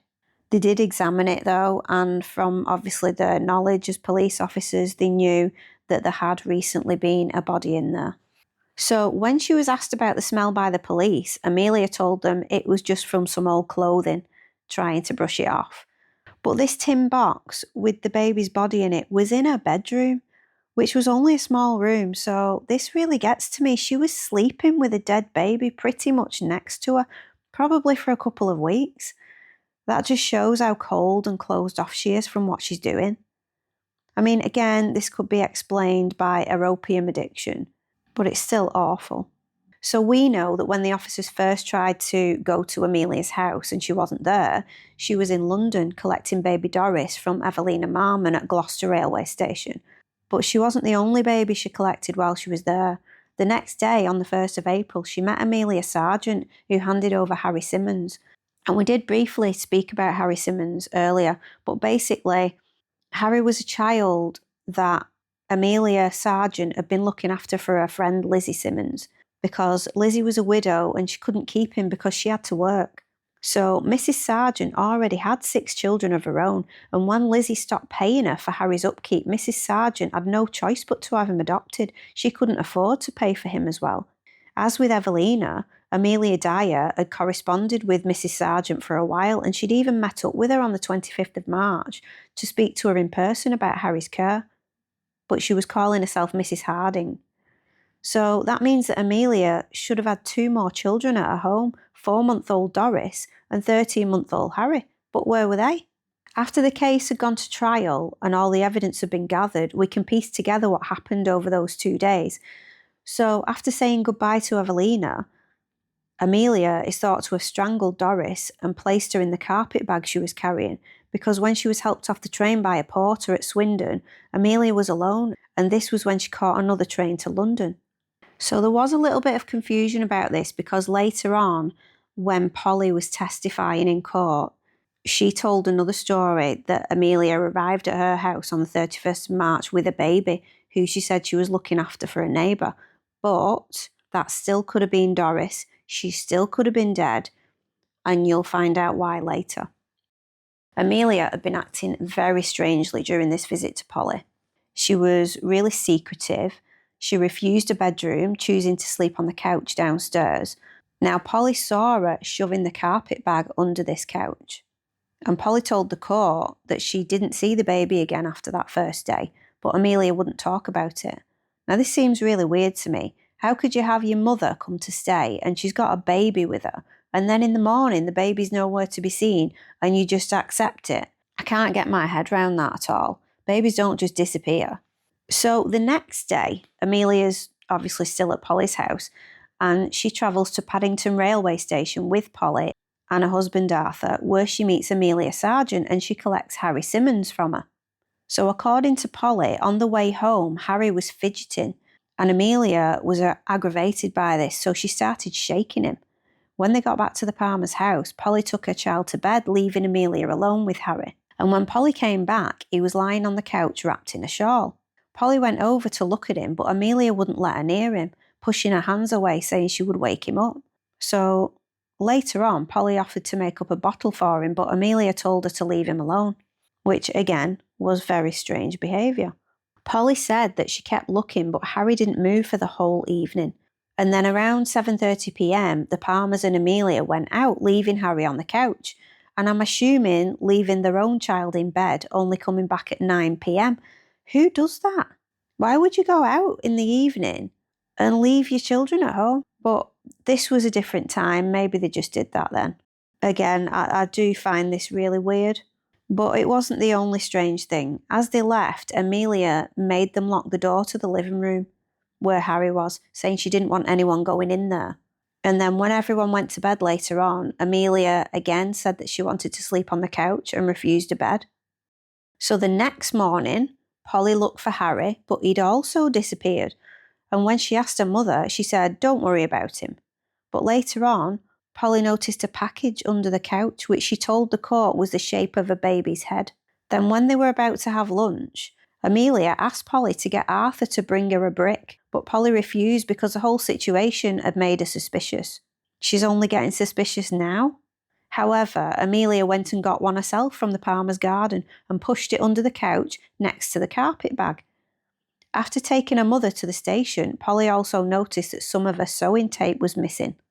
According to Polly, Amelia's strange behaviour continued at Paddington Station, where she carried the carpet bag, which looked so full it was gaping open at the top, and she explained this by saying she was taking some linen home with her.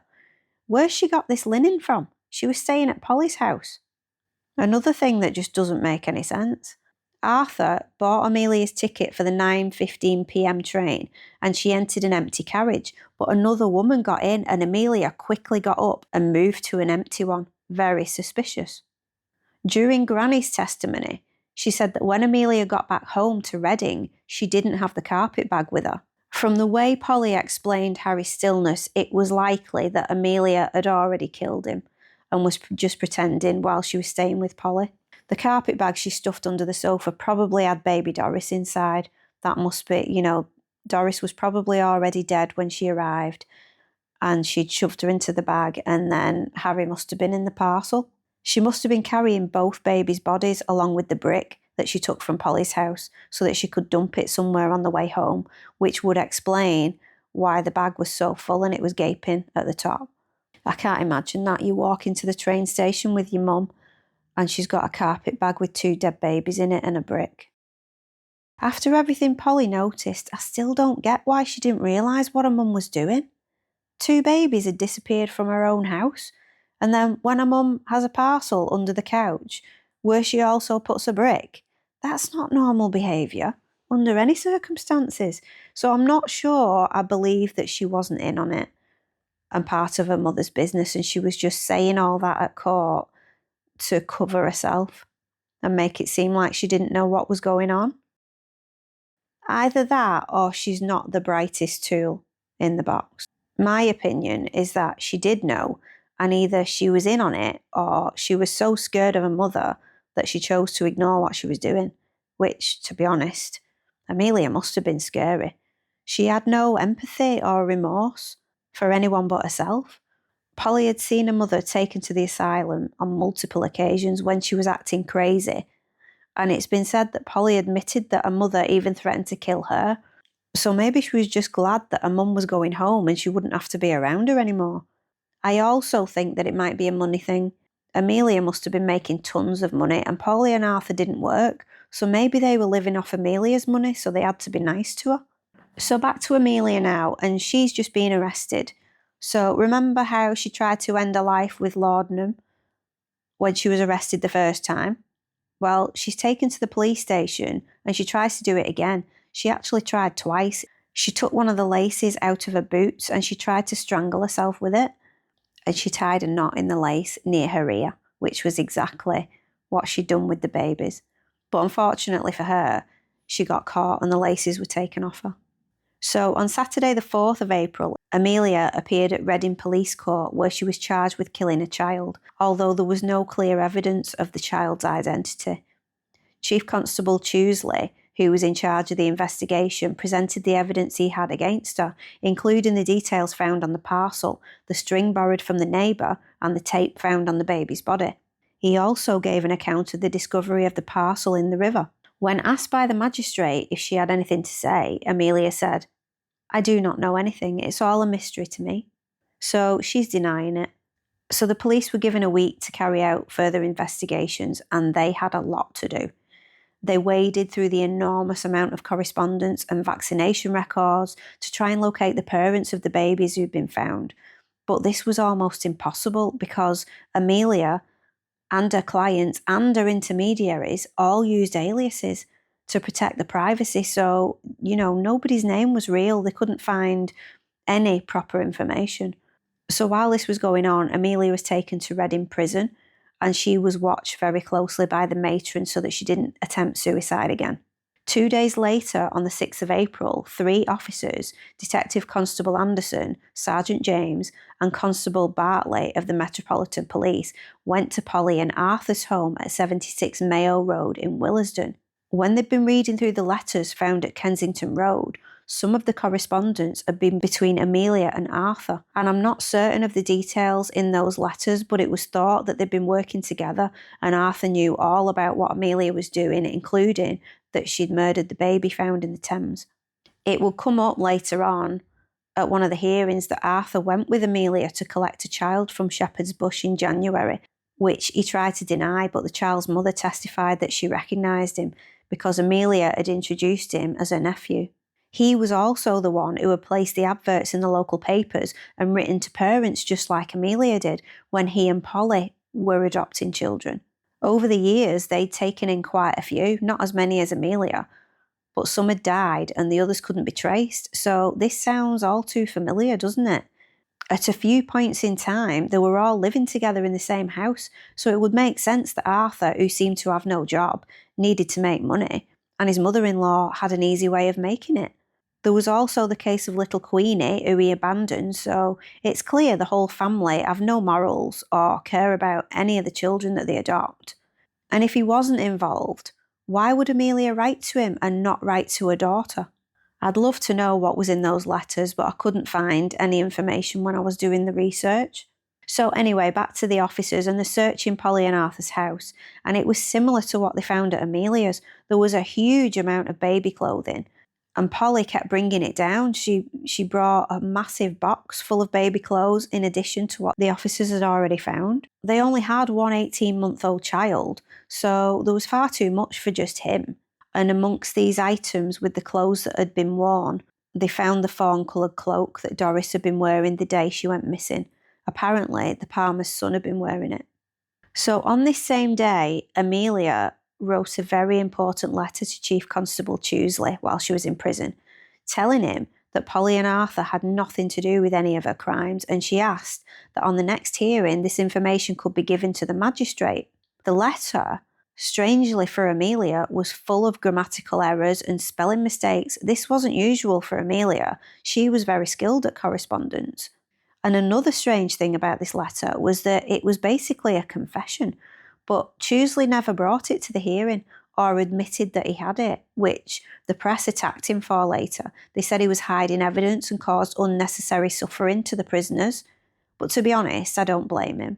He probably hated Amelia for what she'd done and wanted to make her suffer for as long as possible, which I completely agree with. She also wrote a letter to Arthur the same day telling him about the statement she'd made to Chewsley, but she wasn't to know that Arthur wasn't at home where she'd written to. By this time, he was in prison too. So on the 8th of April, even more bodies were found. Chief Constable Chewsley had ordered that the River Thames and the River Kennet, as well as any tributaries of them, be searched, and lots of locals who'd by now heard about what was going on came to help. When a labourer called Henry Smithwaite was dragging near to the spot where the first body was found, he brought a linen parcel to the surface containing a brick and the remains of a baby. The body was badly decomposed and practically fell apart as they lifted it up. When the body was examined by Dr. Maurice at the mortuary, he found it to be a baby boy who was only a few weeks old, and he told the inquest that he must have been in the water for a good few weeks. Again, tape was found around the child's neck, but because of the state of the body, it couldn't be confirmed if he'd been strangled or even that he was dead when he was put into the water.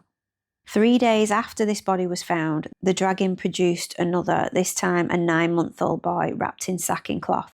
He had the tape around his neck and a handkerchief was in his mouth. Because of the decomposition, it was also not possible to confirm how he died, although it did seem obvious that suffocation had been responsible due to the tape and the handkerchief. 2 of the bodies had been wearing nappies of the exact same cloth, and the tape used on all of them was identical, so police knew they must all be connected. On the 10th of April, there was another find in the same place, which was next to Caversham Lock, under a footbridge. This area was known to be pretty much deserted at night time, and it was surrounded by dense foliage, camouflaging it even more. It wasn't surprising that Amelia had chosen it to dispose of her murdered children. This find was made by Henry Smithwaite again, along with another man who was helping him. It was a carpet bag, but not just any carpet bag. This was the carpet bag that Amelia had taken with her to London and come home without. There was a gap in the top, and some brown paper had been placed to cover the contents inside. The men immediately took the bag to Sergeant James, who opened it, seeing the body of a baby girl inside. There were 2 bricks in the bag, one large and one small. At the police station, he opened the bag fully and found another body inside, this time of a little boy. He had the tape around his neck. The girl didn't, but there were marks on her neck, and when they were examined by Dr. Maurice, he confirmed they'd both been strangled and had both died around 10 days earlier. They were both well fed and healthy before they died, and there was evidence that the girl had recently been vaccinated. The girl was 4 months old and the boy was just over a year old. These poor babies were obviously baby Doris and Harry Simmons, and police were able to figure this out from the correspondence found at Amelia's home. They contacted Evelina and she was brought to the mortuary on Bridge Street in Reading, and it was there that she had to identify Doris's body. Evelina did so and was absolutely heartbroken because when she arrived at the mortuary, she didn't know that's where she was being taken, and she hadn't been told that Doris was actually dead. She thought she was coming to identify her daughter and she was alive. So she broke down and she was shouting that Doris had been in perfect health when she'd left her. She was also given some clothing to look through, which was found at the Palmer's home, and she identified some of the items as the ones she'd given to Amelia while they were on the train together, including the cloak that Doris had been wearing on the day. Sometime later on the same day, Amelia Sargent attended to identify Harry Simmons along with some of his clothing, and then both women testified at the inquest, which carried on until that evening. Evelina managed to compose herself enough to give a detailed account of how she'd answered Amelia's advertisement and arranged to place Doris in her care, handing her over, along with a £10 payment. She also told the inquest how Mrs. Harding had written to her to confirm they were safely in Reading. After this, Evelina wrote back asking how Doris was and asking Amelia to give Doris a kiss from her. This made me sick that Amelia was still writing to her saying all was well when she knew she'd killed a child the very same day she took her. Amelia Sargent was next to testify, and she gave her account as to how she placed Harry with Amelia, but Amelia had admitted to her that her name was actually Mrs. Thomas. She told the inquest that the clothing found on the body was the same as she'd dressed him in on the day she'd handed him over to Amelia. She struggled to speak at times as she was so distraught at what had happened. Another witness at the inquest was 9-year-old Willie Thornton, who impressed those present by giving his evidence in a very intelligent manner. He explained how he'd come to live with Amelia, but the most interesting part of his evidence was that the carpet bag, which Amelia had used in this case, actually belonged to Willie, and he recognised it, pointing out the pattern and tears inside the bag, which had been there since he'd had it. He told the inquest that the last time he'd seen it was on the morning of the 31st of March, when Amelia had packed it up with clothing, telling him they were for a baby in London. Willie said that when she came back, she didn't have the bag anymore.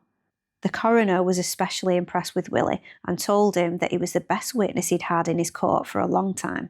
So on the same day, Amelia was in the Reading Police Court. She was in front of magistrates along with Arthur, but she'd already written this letter to Chief Constable Choosley, so she didn't expect Arthur to be there, and she said, "What's Arthur here for? He's done nothing."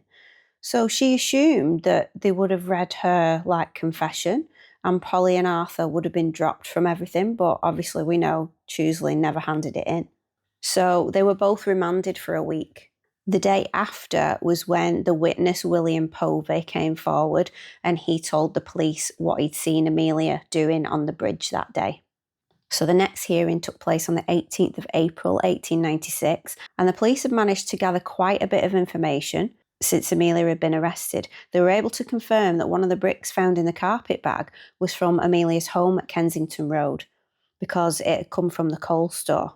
And this was added to the mounting evidence against her. So it was also on this day when the press published an interview that they'd done with little Willie Thornton, and he'd talked about his life with Amelia. He told them that he'd seen the dead body of a baby in Amelia's house, which for the time wasn't that surprising. But he also said that he'd seen the parcel that Granny saw in the cupboard, and it was about a foot long and wrapped in brown paper. And he confirmed that he'd also been trying to find out where the bad smell was coming from, and that's when he'd found this parcel. He said he saw it in the cupboard twice. So after the first time he'd seen it again, but it was covered with clothes, and then the next time he'd gone to look, it had disappeared. So the press were loving this case because everyone wanted to know about it, and people wanted all the gory details. And people would travel from miles around to go to Kensington Road to look at the house where Amelia had lived. So Amelia's been arrested, but Granny's still in the house, and she'd stayed there with Nellie, Willie, and the last baby. And during this time, she was actually fooled by some men who knocked on the door in the middle of the night, and they told her that they were police detectives, and Granny must have been a little bit naive, and she believed them, and she let them in the house, and they rifled through everything in the house, but it turns out they were probably reporters. But they spent 3 hours going through everything in the property. So during this hearing on the 18th of April, Evelina took the stand to give evidence.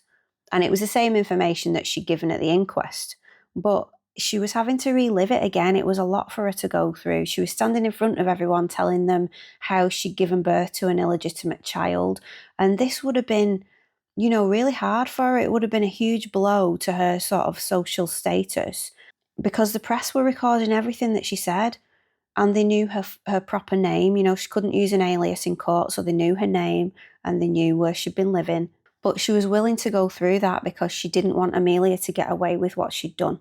She did have to keep stopping to have drinks of water because she was so upset, but she managed to get through it.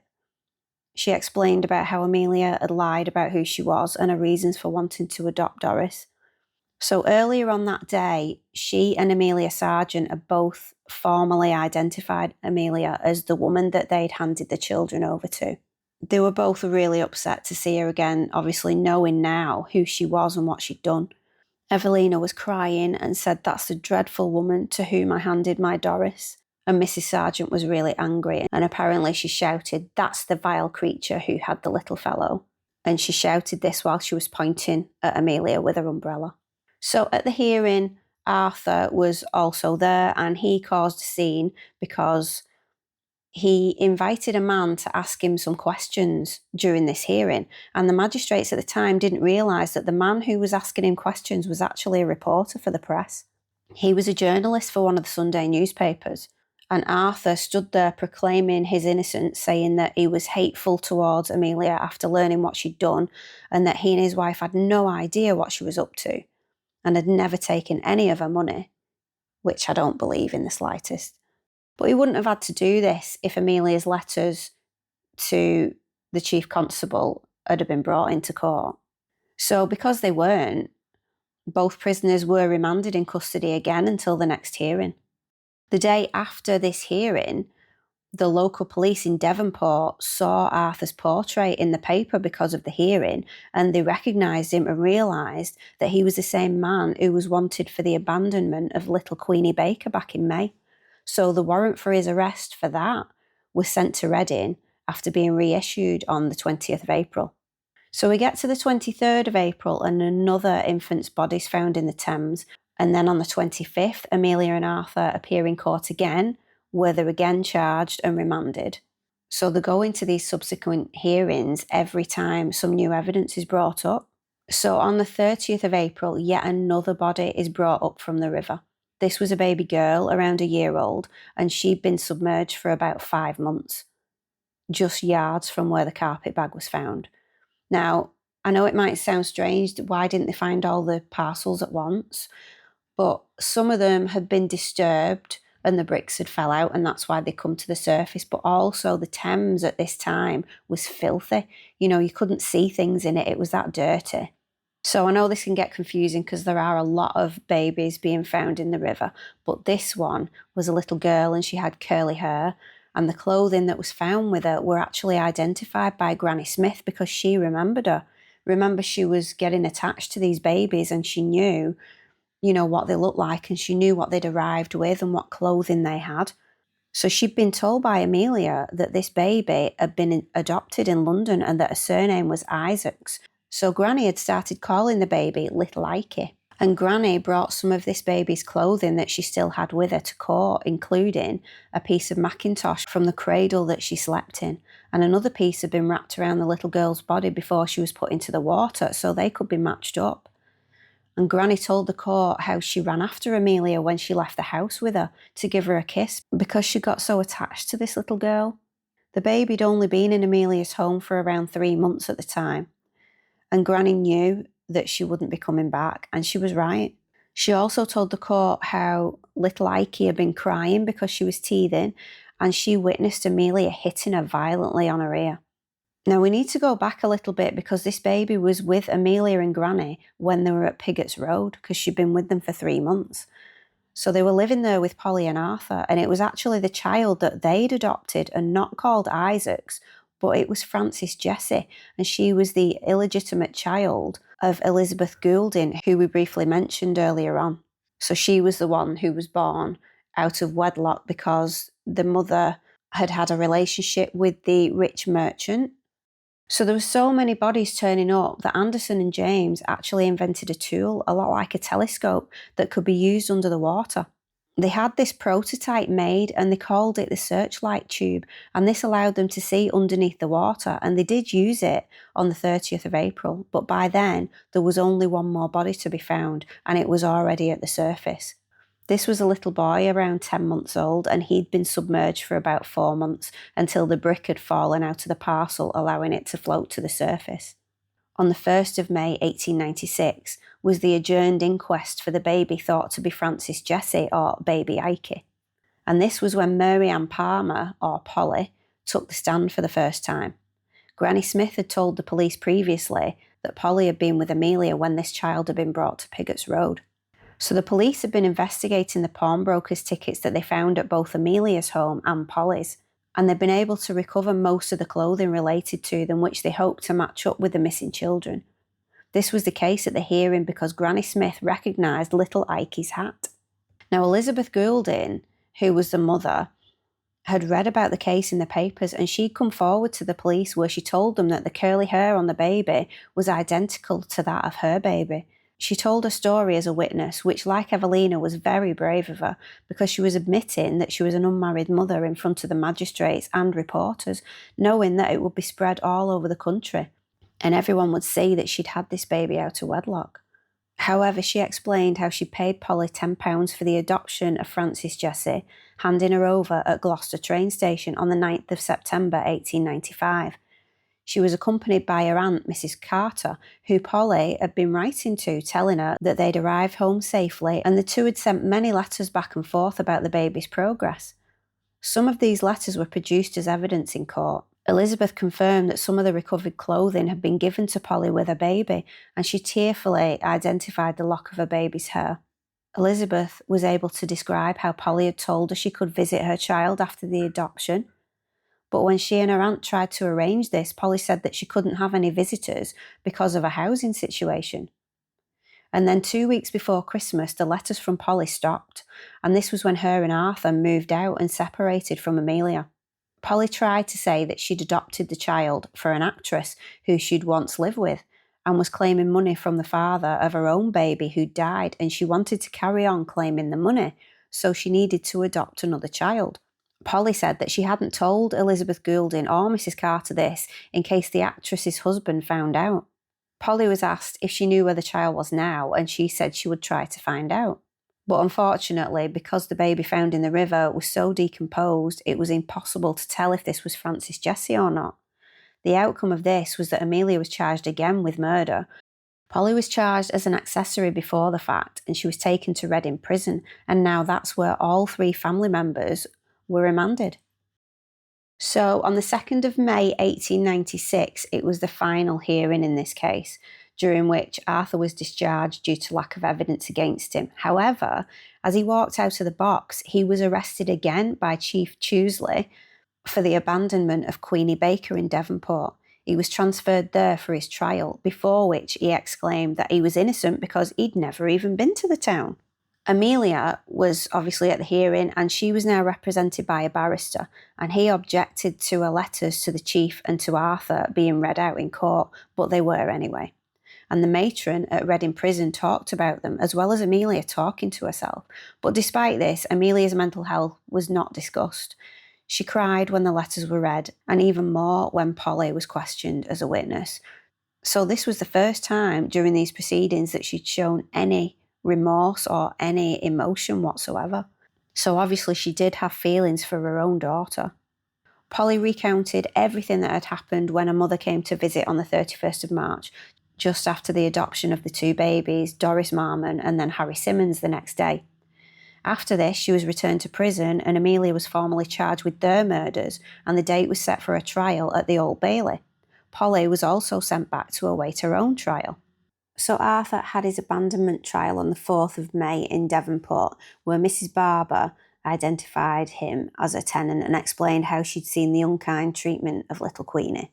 But I don't really understand this, because I don't get why it was only Arthur who was charged, because him and Polly were both with Queenie on the day she was left on the street, and it was Polly that was seen to be being mean to Queenie, not so much Arthur. So on the 6th of May, Amelia was moved from Reading Prison to London for a trial. So the police had to cordon off the street as Amelia was assisted into a cab to be transferred to Holloway Prison, because a howling mob of people were hissing and hooting at her, and she'd only just got into the cab without being grabbed by one of them. Obviously by now, this is a massive story, and everyone knows what's going on. So once they were on the train, Chewsley pulled the blinds down so they couldn't be seen until they left the train station. Amelia had shown no emotion for her crimes whatsoever. She killed all these babies and it was like she didn't care. But she was in tears when she looked at the river as the train went past, and she watched it until it disappeared from view. Maybe she'd just realised that she'd finally been caught and this was the end. So when they arrived at Paddington Station, another angry mob waited for her, and a double line of police officers were holding them back as she was put into another cab. As they travelled, Amelia seemed amazed at all the headlines she could see with her name on them. She was pointing at them all, saying, "It's all over London." It was like she was surprised, at how famous she was, and it's like, that's not a good thing. She's so famous because she was so awful. So she arrived at Holloway at 8:30 p.m. And this was also the day when the Safety of Nurse Children Bill was introduced in England, although it didn't make much difference until the following year. So Amelia's trial finally took place on the 21st of May 1896, and as with all the other hearings before, she pled not guilty. I don't know why, because she'd written that sort of confession letter, hadn't she? So why she pled guilty, I don't know. Maybe she was just trying to avoid the death penalty. So although it had been avoided earlier, this time Amelia's sanity was discussed, and the prosecution argued that she must have been sane in order to write the letter to Chief Tousley. She'd said that Arthur and Polly were innocent and wanted the information passed on to the magistrates, so she knew exactly what was happening. And if she'd been insane, she wouldn't have. So Amelia had been seen by 3 doctors while she was in prison before a trial to check on her mental state, and they would give their evidence a bit later on. So Evelina was the first to give evidence, and she recounted everything as she had before, saying that she thought Amelia was a kind woman and she'd never considered her to be capable of what she'd done. She did keep things together, although it was clear that she was struggling. She was really upset. It must have been awful for her to stand there being stared at and looked down on by all those people, but she did it, and she proved how strong she was. Because by now, obviously, the story and her picture had been circulating for a while, so everyone knew who she was. So they were all treating her not very nicely. So after some other witnesses had given their testimonies, Polly was up, and she repeated her evidence from the final hearing, explaining what happened the day they collected Harry and the fact that Amelia had pushed her hands away when she tried to check on him. She said that it was normal for her mother to behave aggressively towards her if she'd done something to annoy her. But no one asked her at the trial why she hadn't tried to help little Harry when it was obvious something wasn't right. However, she did tell the court that Amelia would have violent outbursts and could be dangerous, but she seemed to recover after one of her stays in the asylum. So next it was the turn of Amelia Sargent, and just as Evelina did, she explained how she'd seen Amelia as a motherly figure before giving her evidence, recounting how she'd come to make the arrangement with Amelia and the sequence of events surrounding the adoption. She was followed by Granny Smith, who said that Amelia was sometimes kind to her and said that she hadn't been threatened by Amelia. She spoke as if she felt a bit sorry for Amelia during the trial, which, to be honest, she didn't deserve. Some more witnesses gave evidence about the bodies and how they were found, as they did in the other hearings, and then the matron at Reading Prison, Ellen Gibbs, repeated how she'd heard Amelia talking to herself in a cell, but this time she added that it was something that most prisoners did, because in the Victorian period, inmates in prison didn't share cells, they were isolated from each other, and this would affect them mentally, and they would talk to each other. There was no one else for them to talk to. So this led on to the testimonies from the doctors who'd seen Amelia over the years and while she was in prison. Some thought that she was insane, especially at the time they'd sent her to the asylums, but others admitted that they'd made their decisions based on the behaviour they'd seen at the time and her history. They may have had a different view if they'd delved deeper into her so-called insanity. And Polly had been present at many of these times, and she'd added her own thoughts on her mother, which were leaned upon, as Polly shared a home with her mother and was with her most of the time. Of the 3 doctors who assessed her while she was in Holloway, 2 thought she was insane, but the third, who was the prison doctor and who'd seen her most, disagreed with them and said that she was completely sane. Amelia was also seen by an experienced psychiatric expert who had practiced for over 30 years, Sir Henry Savage, and he agreed that Amelia was sane, having spent an hour with her.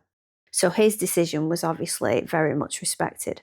So Amelia still had family living at the time, but it seems they weren't close to her at all.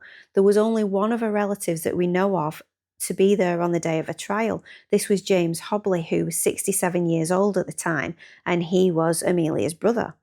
He agreed to be a witness, but when he took the stand, he asked that his name was to be kept from the public, which of course was never going to happen because they're in a trial and all the press was there. So that was a bit strange. He was of some use to the prosecution, though, because he told the court that none of his family members had ever suffered from insanity. And he added that Amelia is a total stranger to me because he hadn't seen her for the last 35 years. There was also no mention of Ellen, the other daughter, but it's thought that she will have gone away to get married, and maybe she knew about what was going on, but she didn't want to come to the trial. So apart from Polly, the only child of Amelia's still to survive was a son called William Samuel, and he was a sergeant in the Royal Marines, and he was in the Mediterranean on a ship when the trial took place, so he couldn't be there. There was no mention of whether he knew about what his mother had done or when he'd last seen her. Amelia's husband was still alive, and he'd stayed in Bristol, although he doesn't seem to have given his account to anyone of what life with Amelia had been like when they were together. He wasn't at the trial at all, so we don't know whether he knew what was going on or not. So the jury went away to make the decision, and they returned at 8:35 p.m, and it had taken them just 5 minutes for them to return with a verdict of guilty. So they decided Amelia's fate, and the judge, Mr. Justice Hawkins, sentenced her to death wearing his black cap. But this almost didn't happen on the 21st of May because Polly's trial was yet to be held. So this was Polly's trial for being an accessory to Amelia. And it's thought that as a way to delay a mother's sentencing, her solicitor asked for Amelia to appear in court at her trial, which would have delayed her own trial by just over a week. But this plan didn't work because the request got all the way to the House of Commons where it was denied. So the day after the trial, Amelia obviously knows that she's had the death sentence and she didn't need to keep quiet about what she'd done anymore. And so she wrote a full confession. And this apparently filled 5 exercise books. And in it, she repeated that Polly and Arthur were innocent. But this time she admitted her own guilt. She said that she thought that she'd got away with stuffing the parcel under the couch at the Palmer's house and that no one had noticed, and also that she'd made little Harry look as though he was sleeping, indicating that he was actually already dead at the time Polly was trying to look at him. She didn't ever come out and say that she'd killed Harry and Doris, but it was definitely implied. So Amelia Dyer was brought to the scaffold at 9 a.m. on the 10th of June 1896. And this was an hour earlier than planned, so there weren't the crowds at the prison that normally would have been there on an execution, especially one as big as this. The crowd wouldn't have been able to actually see the execution because they were taking place in the prison grounds where the crowd couldn't see, but they would still have all gathered outside. So there was still between 400 and 500 people outside waiting. So as she's standing on the scaffold, she's asked if she had anything to say, and she said that she didn't. And this was just before the noose was placed around her neck. When the bolt was drawn, she fell, breaking her neck. After an hour of hanging, she was cut down, and the public were allowed to view her body around an hour later. So the crowd cheered outside when they saw the black flag being raised to indicate that her sentence had been carried out. She was buried on the prison grounds, as was the tradition. So afterwards, the owner of 45 Kensington Road, Amelia's landlord, had arranged to sell all her belongings because he'd lost money in rent while she was in prison. So he wanted to make that back. So this auction was meant to take place the day of her execution, and over 1,000 people turned up. So this would have been a huge crowd for such a small street, this tiny little cobbled street with all these terraced houses on it, and 1,000 people crammed into the street. They ended up having to put it off until 2 days later because there was a big thunderstorm and it battered the area just when the auction was about to start. So this is really strange nowadays because back in Victorian times, this was like a really popular tradition. If there was a crime and somebody was, sentenced to death, it was like sort of a day out. They'd go and see the dead prisoner's body and then they'd go to their home and they'd buy items that criminal used to own, and they'd have them like as keepsakes. So they'd have these souvenirs of the crime. So Amelia's stuff made the landlord £7.15, which would have been around £450 in today's money. So it wasn't much really. But that's because she didn't have many belongings. She lived like a cheapskate. You know, she must have had all this money, but she didn't spend any of it. Which begs the question again, where did all the money go? Some of it was spent on legal help towards the end of her time in prison because she had that barrister. But she seems to have lived without fancy clothes or furniture. And chillingly, one of the lots sold at the auction was a cradle that some of the babies would have slept in. Why would anyone want that? I don't understand it. Why you would want a cradle that a baby had been in that she'd then murdered. I mean, it just doesn't sit right with me. But obviously they liked darker things back then. It was fascinating to them. Maybe they just wanted it on display and they wouldn't have put a baby in it. I hope they wouldn't have put a baby in it. Oh, that's awful. Makes me shudder. So after Amelia's execution, little Doris Marmon and Harry Simmons were kept together and they were buried together at Reading Old Cemetery. There was no more information about Evelina Marmon, but this isn't surprising really. After all the attention that she must have received, from the press after standing at the trial and the hearings, she probably changed her name, and that's why, there was nothing about her after that.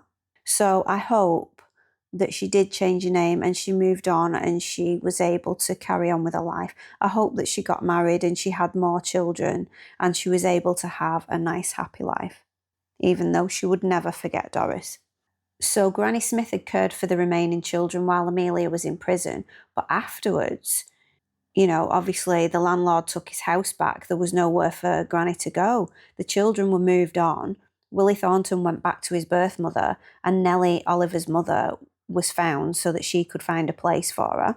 It's not clear whether she took her back, but we do know that throughout the proceedings there were a few offers for her adoption.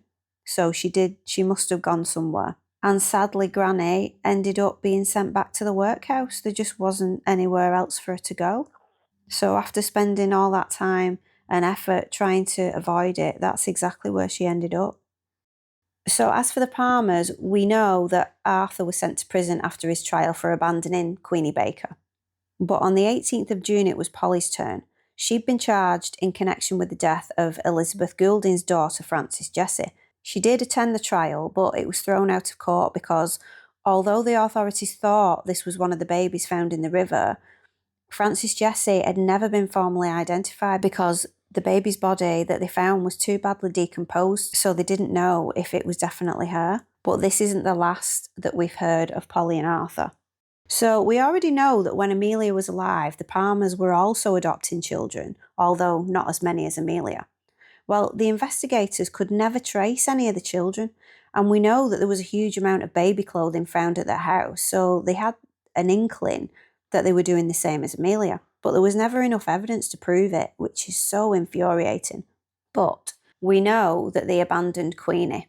And then in September 1898, now this is 2 years after Amelia's execution, they were in court again for abandoning a child in Devonport, the very same town where they'd done it before.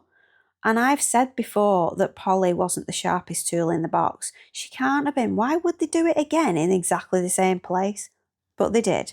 They placed an ad in a newspaper saying they wanted to adopt a child, and they collected a 3-week-old baby girl who'd been found the same day, wrapped up in a brown paper parcel and shoved under the seat of a railway carriage.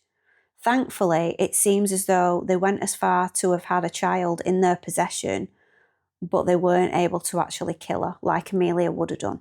The baby was still alive when she was found and she was able to recover. But the Palmers were charged for this and they received a prison sentence of 2 years with hard labour. Now that is the last that we've heard of them. So whether they carried on doing it after that, we don't know. But they definitely weren't as cunning and clever as Amelia was because they didn't even try to cover the tracks. Maybe they didn't get as involved in Amelia's business as people think, and maybe she did keep some of the darker details of what she did a secret from them. Unfortunately, we'll never know the truth. So it seems that it wasn't just the public who liked to take keepsakes from the crimes. So the photo that I showed earlier on of the wrappings from the parcel, that is an actual photo of the real wrappings that were found in that parcel at the time. that parcel was so important in tracking Amelia down and having her convicted of her crimes. But back then, evidence wasn't kept at the police station like it is now. This evidence was actually found in a box in the loft of a house where a relative, the great-great-grandson of Detective Constable James Anderson, had lived. It had probably been there since the trial in 1896. Because the evidence wasn't locked up back then, it would have been taken to the various hearings and the trial by Anderson himself, so he would have been responsible for it and keeping it safe. So obviously he's put it in his loft and left it there, and his ancestors found it years and years later. They've since donated it to the Berkshire Museum, and that's where it is today. So if you wanted to go and see it, that's where it is. And that has that handwritten address on it, and it has the string, and it has some of the paper from the parcel itself.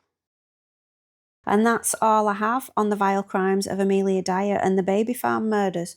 So I know this was a long one, and I really want to thank you for sticking with this one. This is, this did take a long time, but I wanted to get more of the details. A lot of the time when this case has been covered, everything has just been sort of compacted into a small amount of time, and I wanted to make sure that all of those details were in there because I wanted you to all see just how awful this woman was. So I just want to say a big thank you for watching, and I'll see you in the next one. Bye.